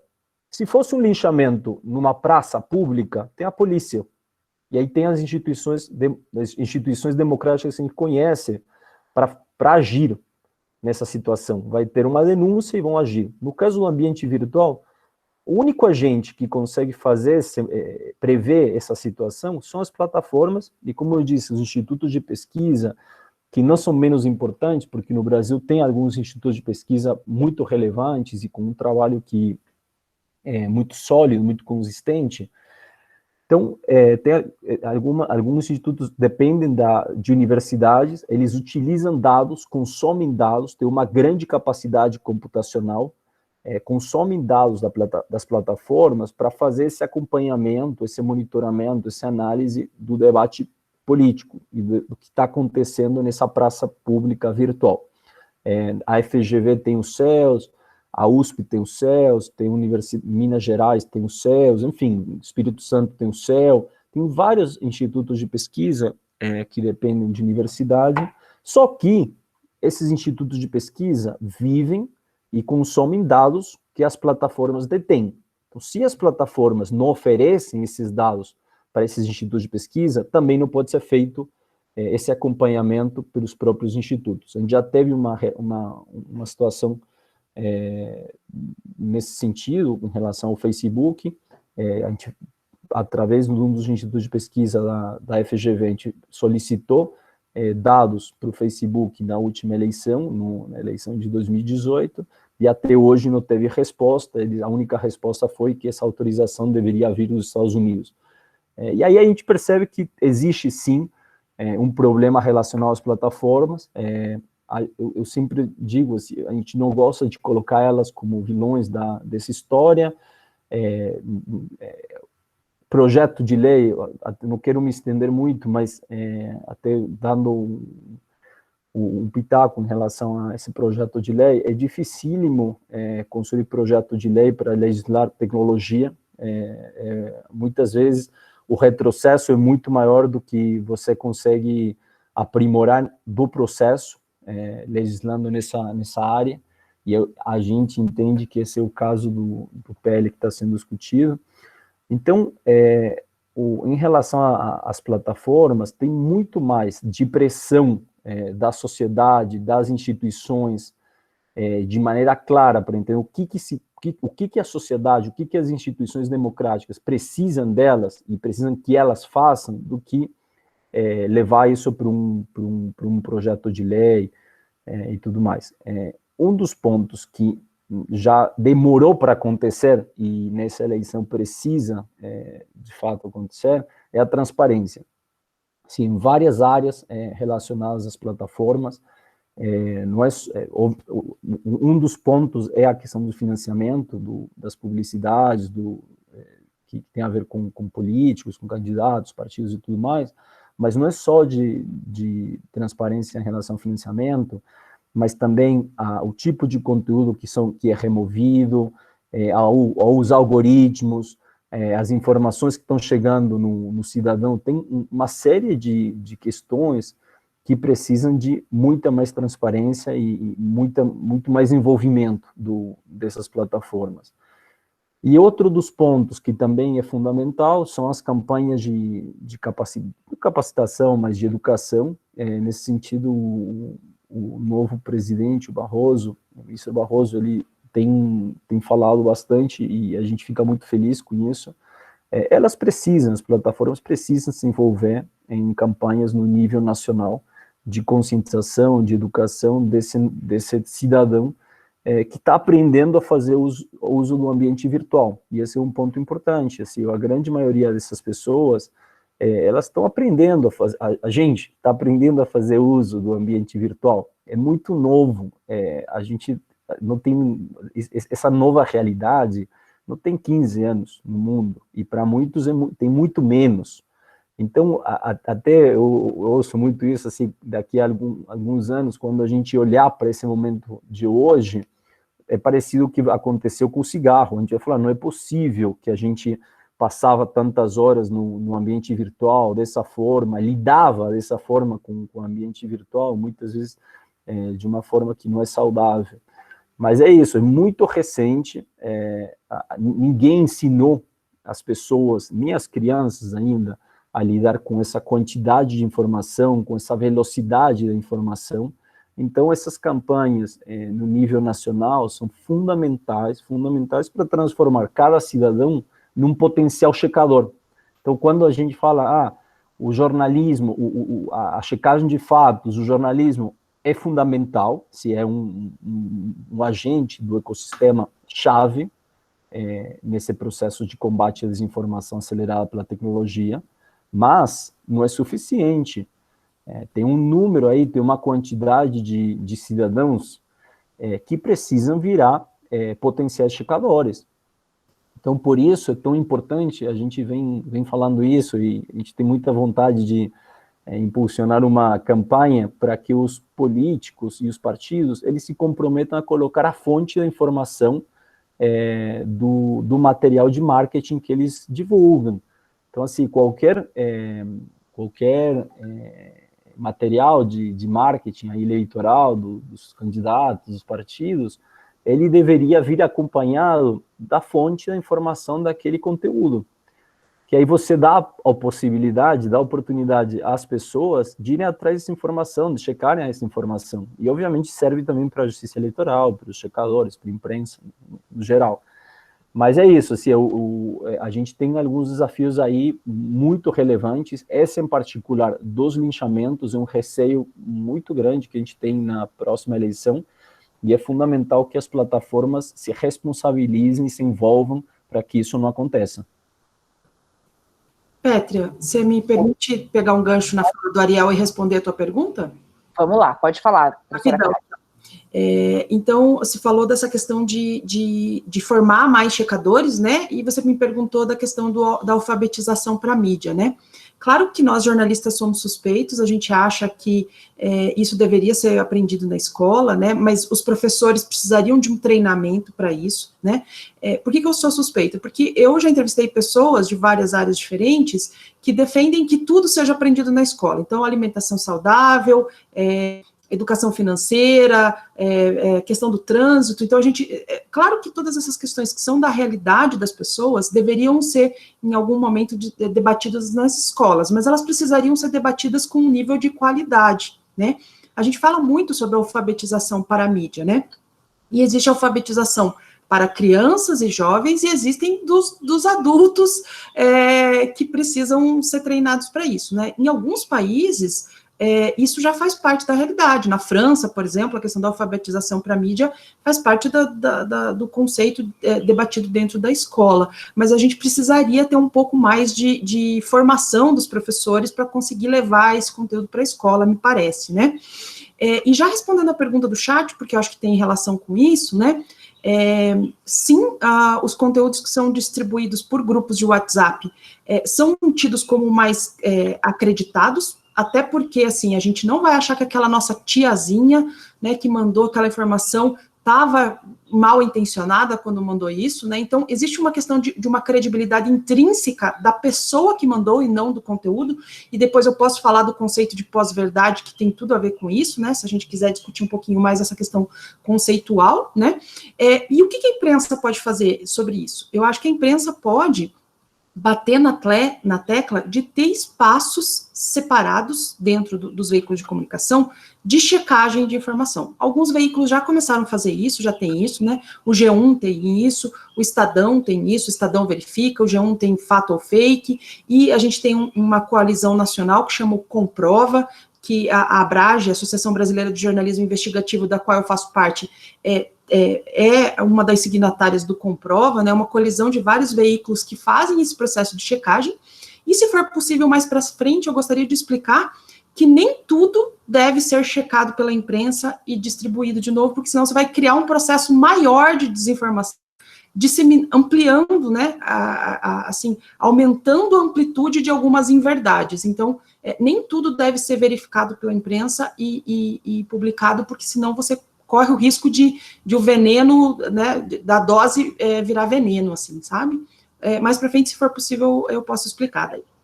Professora, para você ver como eu não estou falando uma mentira, a gente poderia ficar aqui mais 1 hora, 2, com certeza, mas o nosso evento já está acabando, a gente já está se direcionando para o final. Eu quero só fazer um comentário aqui, que a Rubiane, ela está comentando com a gente aqui no chat, que o TRE Paraná vai lançar o projeto Universidade Amiga da Justiça Eleitoral, justamente para se aproximar do jovem, por meio do convencimento da instigação pelo interesse dos temas relacionados à democracia e cidadania. É muito interessante porque esse tema foi um dos nossos primeiros encontros online, isso veio à tona, mas me veio essa reflexão aqui também. Não é à toa que hoje em dia vocês devem estar percebendo a demanda, ou até o sucesso, né, de alguns filósofos, historiadores, pensadores na mídia, porque acredito que o que está faltando, é lógico que o ensino de mídia, ele é importante, isso que a professora Kátia falou, a gente fica com vontade de ensinar tudo para as crianças na escola, mas eu acho que mais do que isso, o que a gente está falando aqui, professora Kátia,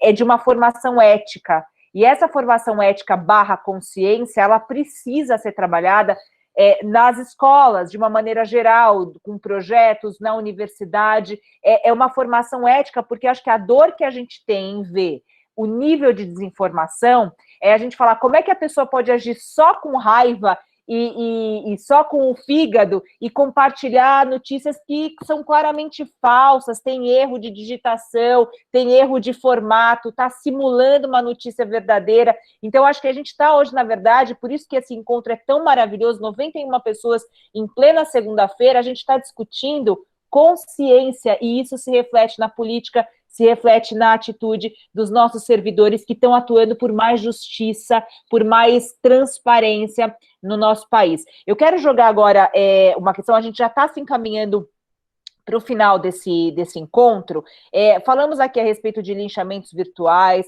a gente falou aqui a respeito da responsabilidade de partidos, de políticos também, falamos aqui sobre essa evolução, talvez, eu acho que o desembargador Tito, ele está aqui com a gente ainda, eu queria jogar talvez uma palavra, vai ser uma das últimas, para o desembargador Tito, presidente do TRE Paraná. Desembargador, diante de tudo isso que a gente conversou aqui, a gente falou aqui no início dessa sua experiência, né, observando talvez a evolução do nosso processo democrático. Agora a gente se encontra num processo importante de reflexão a respeito do poder do voto do brasileiro, olhando para frente, talvez para esse processo aqui, cidades votando, municípios votando, foi colocado aqui, é uma eleição muito particular.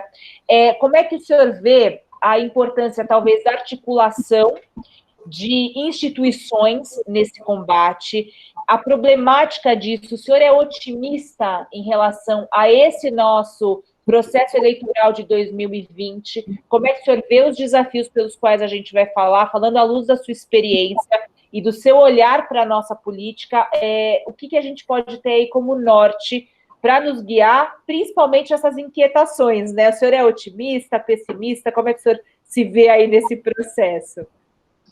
Eu não sei se talvez seja até exceção, mas sou um otimista, viu, Petra? E por que eu digo isso? Na sexta-feira, antes da minha posse no TRE, foi no início de fevereiro, posse seria na segunda, aí foi perguntado para a gente, né? Qual seria o principal norte da nossa gestão junto ao TRE? Aí eu expliquei que, em termos materiais, o TRE já fez muito, construiu 154 fóruns, tal, e assim por diante. Então, para mim, caberia tentar desenvolver algo de um valor imaterial, né? Que você não é algo muito concreto, assim. E seria exatamente trabalhar em cima da questão da comunicação, né? Um estreitamento de laços com os diversos meios de comunicação. Porque, para mim, a grande chave que eu observo para isso tudo, né, para que tenha sucesso, e aí é onde entra esse meu otimismo, está começando por aqui. Porque, na verdade, hoje nós estamos aqui, estou olhando agora, 80 pessoas aproximadamente. Mas é um núcleo fechado. São pessoas que já têm uma boa formação e, na verdade, nós só estamos nos aprofundando ainda mais no assunto, mas que, a partir daqui, cada um de nós, dessas 80 pessoas, se transforma em agentes multiplicadores dessa opinião e levar isso cada vez mais para mais pessoas. Agora há pouco eu vi aí uma participação do Michel, salvo engano, que é da Associação aí da Estadual das Rádios Comerciais aqui do Paraná. E é exatamente dessa capacidade de multiplicação que nós precisamos. Em todos os projetos aí que o TRE está trabalhando em cima, esse é um deles, nós precisamos disso aí. Nós precisamos fazer com que esse tipo de notícia, esse tipo de verdadeira informação, e não a desinformação, e não os boatos, conforme foi dito aqui pela Kátia, né, para que a informação correta chegue até o eleitor em todos os cantos do Paraná, em todos os cantos do Brasil. E para isso é fundamental essa participação de todos os meios de comunicação. Porque se nós falarmos determinado assunto e ficar aqui fechado entre nós, ele não vai avante, né? Mas a partir do momento em que essa informação chega lá na Associação aí estadual das rádios do estado do Paraná, em 1, 2, 3 minutos, eles atingem 320 municípios do estado do Paraná, e acaba chegando em todos os cantos. E eu gosto de exemplificar, no ano passado, nós andamos fazendo o trabalho de correição e estávamos fazendo o encerramento do cadastro biométrico aqui no estado do Paraná. E foi montada toda uma estrutura, uma força-tarefa lá, com 10, 15 pessoas contratadas especificamente para trabalhar naquele período. E o que ocorria? Às vezes faltando poucos dias para o final do processo de recadastramento, e aí a gente tinha lá 10, 15 pessoas trabalhando, com capacidade para atender 300 pessoas por dia, e comparecia apenas 50. E a partir do momento que nós chegávamos naqueles lugares e impulsionava aí as redes sociais, levava a notícia no rádio, aconteceu de ter lugar que nem tinha rádio naquela localidade, nós precisamos do apoio de uma rádio de uma cidade vizinha. mas foi dada uma entrevista, simplesmente de um dia para o outro, de 50 pessoas que compareciam lá ao cartório da Justiça Eleitoral, pulou para 250, 300 pessoas. Uau. E é isso que nós precisamos, fazer com que esse tipo de informação correta, que é um direito constitucional, chegue em todos os cantos do Brasil, sabe? Eu acho que essa é a nossa ideia, e para isso nós temos que trabalhar com onde não chega. Foi feito, por salvo engano, uma pesquisa aí pela Câmara dos Deputados, 80% dos brasileiros têm acesso ao WhatsApp. Então, esse é um meio de comunicação fundamental que nós temos que aprender a utilizar para chegar as informações à população. Aí depois, Twitter, vem Facebook, vem Instagram, com todas essas mídias sociais, o TRE está trabalhando.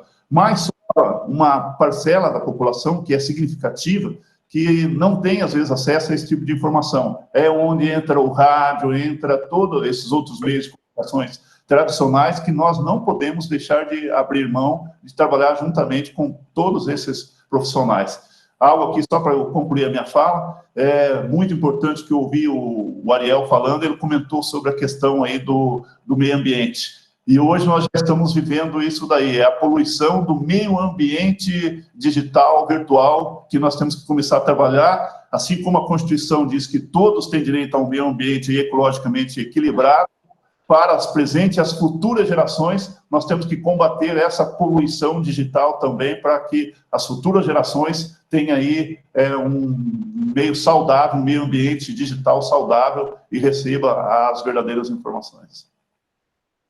Desembargador, isso que o senhor coloca, para mim, é muito inspirador, porque a gente precisa de inteligência, mas precisa de atitude, né? Saber que cada um do seu ponto, como presidente do TRE, né, o senhor tem uma relevância fundamental, e aí a pessoa que está ali fala assim, bom, mas o meu trabalho vai ter impacto? Vai.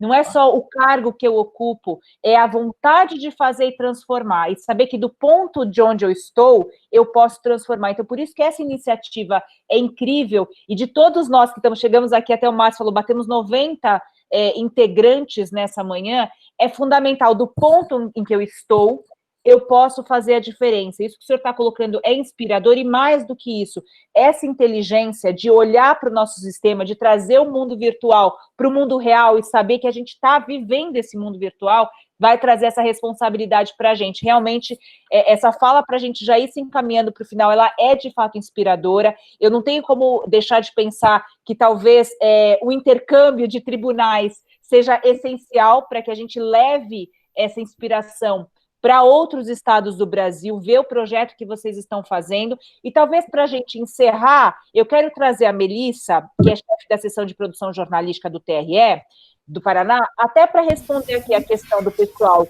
que quer saber se esse projeto que vocês têm de combate à desinformação, que sai do TRE, ele já está em vigor, como é que a população pode ficar sabendo mais a respeito disso, Gralha confere, aí eu pergunto para você, Melissa, como é que isso também pode ser reproduzido para outros estados, né, pode ser inspiração para outros estados também. Eu acho que essa conversa ela é cívica, ela é importante, a gente deseja ver isso acontecendo, e de qualquer maneira, assim, parabenizar a qualidade desse debate e mais a qualidade do trabalho de vocês. Realmente é muito bonito. Me veio também uma outra imagem, sem querer ser polarizadora, mas é hora dos bons se juntarem. E quando a gente fala de bons, não é bom por causa de partido A, B ou C. Não, é por causa da ética que precede a sua escolha de partido. Então, é a hora dos bons se juntarem. Então, eu queria que você, só para a gente finalizar esse encontro, falasse mais um pouquinho do projeto, se ele é replicável e como é que a população pode maciçamente entrar em contato com ele.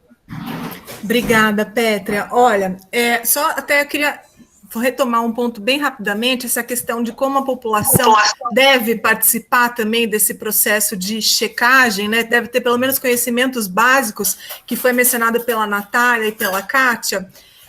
A gente já fez também uma cartilha ensinando a população como identificar uma notícia falsa, em 3 passos bem simples. Essa cartilha também vai ser lançada em formato de campanha nas redes sociais, porque a gente realmente acredita que as pessoas têm que ter, né? Como você disse, será que não deve ser criada uma cadeira nas escolas sobre isso? Esse trabalho ele é feito ao longo de todos os anos, ao longo do ano todo, ano eleitoral e não eleitoral, pelas escolas judiciárias. As escolas atuam, tem projetos muito bacanas dentro das escolas e as escolas indo dentro do tribunal. Talvez a gente se encaminhe, né, como foi colocado ali no chat, a experiência da Finlândia, a Kátia mencionou a experiência na França, hoje em dia já tem uma cadeira na escola para isso, quem sabe a gente esteja se encaminhando para isso.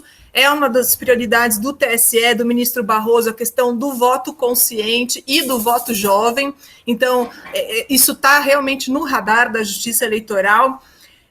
O MPE, até gostaria de citar, a doutora Heloísa também lançou uma cartilha muito bacana para os candidatos, para os novos candidatos, como fazer prestação de contas, qual que é toda a tramitação necessária para você conseguir seu registro de candidatura. É um material muito bacana que está lá no site do MPF, para quem tiver interesse, porque realmente a gente acredita que a educação, assim como esse projeto de checagem, são meios para alterar o fluxo da desinformação nos meios digitais, antes que ele cause estragos irreversíveis, né? Como até o Ariel colocou, a questão de reputações serem destruídas, isso pode ter barreiras até que se chegue nesse ponto. O projeto Gralha Confere vai ser lançado nesse mês de julho, vai ser dado ampla divulgação, a gente tem toda a imprensa local, é nossa parceira, os veículos de comunicação, rádio, TV, internet, os impressos, os digitais, então a população vai conhecer esse telefone, a gente vai disponibilizar um número. Vamos estar no WhatsApp, como o desembargador Tito falou, porque é ali que as pessoas estão, é um meio mais barato hoje em dia de acesso à informação, por isso é tão popular e é o principal meio de informação da maioria da população. Nós apresentamos esse projeto para o TSE, estamos participando juntamente com o Instituto de Tecnologia e Equidade, o Movimento de Combate à Corrupção Eleitoral, de um outro trabalho, que é o Combate Sistêmico à Desinformação, que trabalham vários outros grupos do TSE, outros 3 grupos também se apresentaram na semana passada. Então, esse projeto, quem sabe, né? A nossa expectativa é que ele realmente possa ser levado para todo o país, para que a gente possa ampliar a atuação da Justiça Eleitoral no combate à desinformação.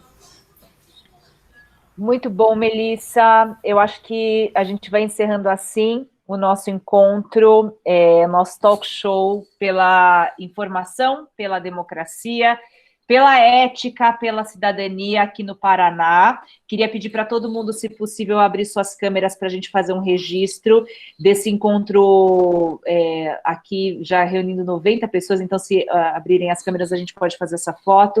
Eu quero agradecer por essa segunda-feira inspiradora, que nos alimenta de esperança, de que com ação, lucidez, é possível a gente, aos poucos, transformar essa nossa realidade. Isso é política. O que a gente está fazendo aqui nessa manhã para mim, a verdadeira política. Eu quero agradecer ao desembargador Tito pelo acolhimento, pela inteligência, também pelo seu trabalho como um servidor público, essa qualidade de servidor público que a gente sabe que tem no Brasil e a gente se honra muito de tê-lo. Então, desembargador, meu grande abraço e agradecimento. Também o doutor Tiago Paiva, juiz-membro da Corte Eleitoral, ouvidor também do TRE, muito obrigada pela reflexão que você trouxe aqui para a gente, importantíssima nesse encadeamento de ideias. A doutora Heloísa Helena Machado, procuradora regional eleitoral do Paraná, fazendo também frente não só a uma grande servidora, mas uma mulher, trazendo aqui uma reflexão tão importante. É muito comum, desembargador, a gente ter quadros só de homens, né, ainda no nosso país, mas isso a gente vai avançando com muita amorosidade e muita persistência. Também aqui o doutor Cássio, da OAB, também trazendo reflexões importantíssimas a respeito do papel dos partidos, dos políticos nesse processo eleitoral. A jornalista, a professora Kátia Brembati, com elucidações também fundamentais a respeito dos termos jornalísticos, da importância disso, com certeza uma contribuição fundamental para esse vídeo que vai ficar disponível no YouTube para quem quiser reouvir, reassistir, encaminhar para as pessoas. E também a Melissa Medroni, que é chefe da seção de produção jornalística do TRE, representando todo esse corpo de comunicação que está fazendo a diferença, esse ideal do TRE do Paraná em comunicar e trazer credibilidade para a informação. Quero agradecer a todos vocês, para mim particularmente foi um prazer estar com vocês nessa manhã, e passo a bola para o Douglas Silveira, da Agência Lupa, para fazer o nosso encerramento. Pétria, obrigado mais uma vez pela participação, por se juntar a nós nesse evento, nesse combate à desinformação. Pétria aí, que assumiu essa responsabilidade de mediar esses debates tão enriquecedores para a gente. Queria agradecer a Rubiane, que está aqui presente também, que é chefe da comunicação. Acho que sem ela, sem essa equipe maravilhosa, a gente não conseguiria ter esse momento aqui, né, onde todos estivessem reunidos. Então, essa turma da comunicação aqui, representada pela Rubiane, né, que segura, né, carrega esse piano. Eu que já fui servidor público, eu sei como funciona bem isso, né? Então, a responsabilidade que nós temos, como o próprio nome diz, da palavra, né, servidor, servir a população, servir a esse país. Muito obrigado pela presença de vocês e pelo empenho de vocês. Lembrando que a gente tem aqui uma ficha de uma pesquisa de satisfação. É importante que vocês respondam para a gente antes de se desconectarem, porque é uma forma também da gente passar para a equipe aí da Rubiane, né, a listagem de todos que estiveram presentes durante esse evento. Lembrando que às 14 horas, horário de Brasília, para quem estiver em outros estados, é a nossa oficina de checagem. Então, eu coloquei aqui também o link, né? É uma oficina que tem o objetivo de ser bem prática. A oficina da Lupa, que tem geralmente duração de 4, 5, 6, 8 horas, a gente fez um pote de 2 horas para caber dentro desse período. Então, a gente vai conhecer algumas ferramentas de checagem. Então, os servidores e os jornalistas aqui presentes, eu acho que é um evento que é preparado para vocês, mas todos estão convidados a fazerem parte, e eu acho que é isso. Já fizemos os prints, as fotos. Pétria pediu aí para todo mundo que puder abrir suas câmeras, a gente, né, faz um print de todo mundo aqui presente, obviamente, quem quiser e quem puder. Mas, gente, muito obrigado pela presença de vocês, obrigado ao MCCE, né, um dos organizadores desse evento, aqui na presença do Luciano, Ariel, do ITIE, Natália Leal, diretora de conteúdo da agência Lupa, a Lupa que também é uma das organizadoras desse evento, e a gente se encontra na oficina da Lupa mais tarde, daqui a pouquinho, na verdade, e nessa sexta-feira a gente tem aí o evento do TRE Goiás. Muito obrigado pela presença de vocês, tenham um bom dia e que estejamos juntos sempre no combate à desinformação para que esse ano tenhamos eleições mais limpas, mais transparentes nesse país. Muito obrigado e até mais tarde. Espero nos encontrarmos em breve. Um grande abraço, até a próxima. Obrigado, Pétria. Um abraço, pessoal. Obrigado, Márcio, do ITE, aqui conosco também. Agora que eu vi sua carinha, Márcio. Bem-vindo. Tchau, Douglas.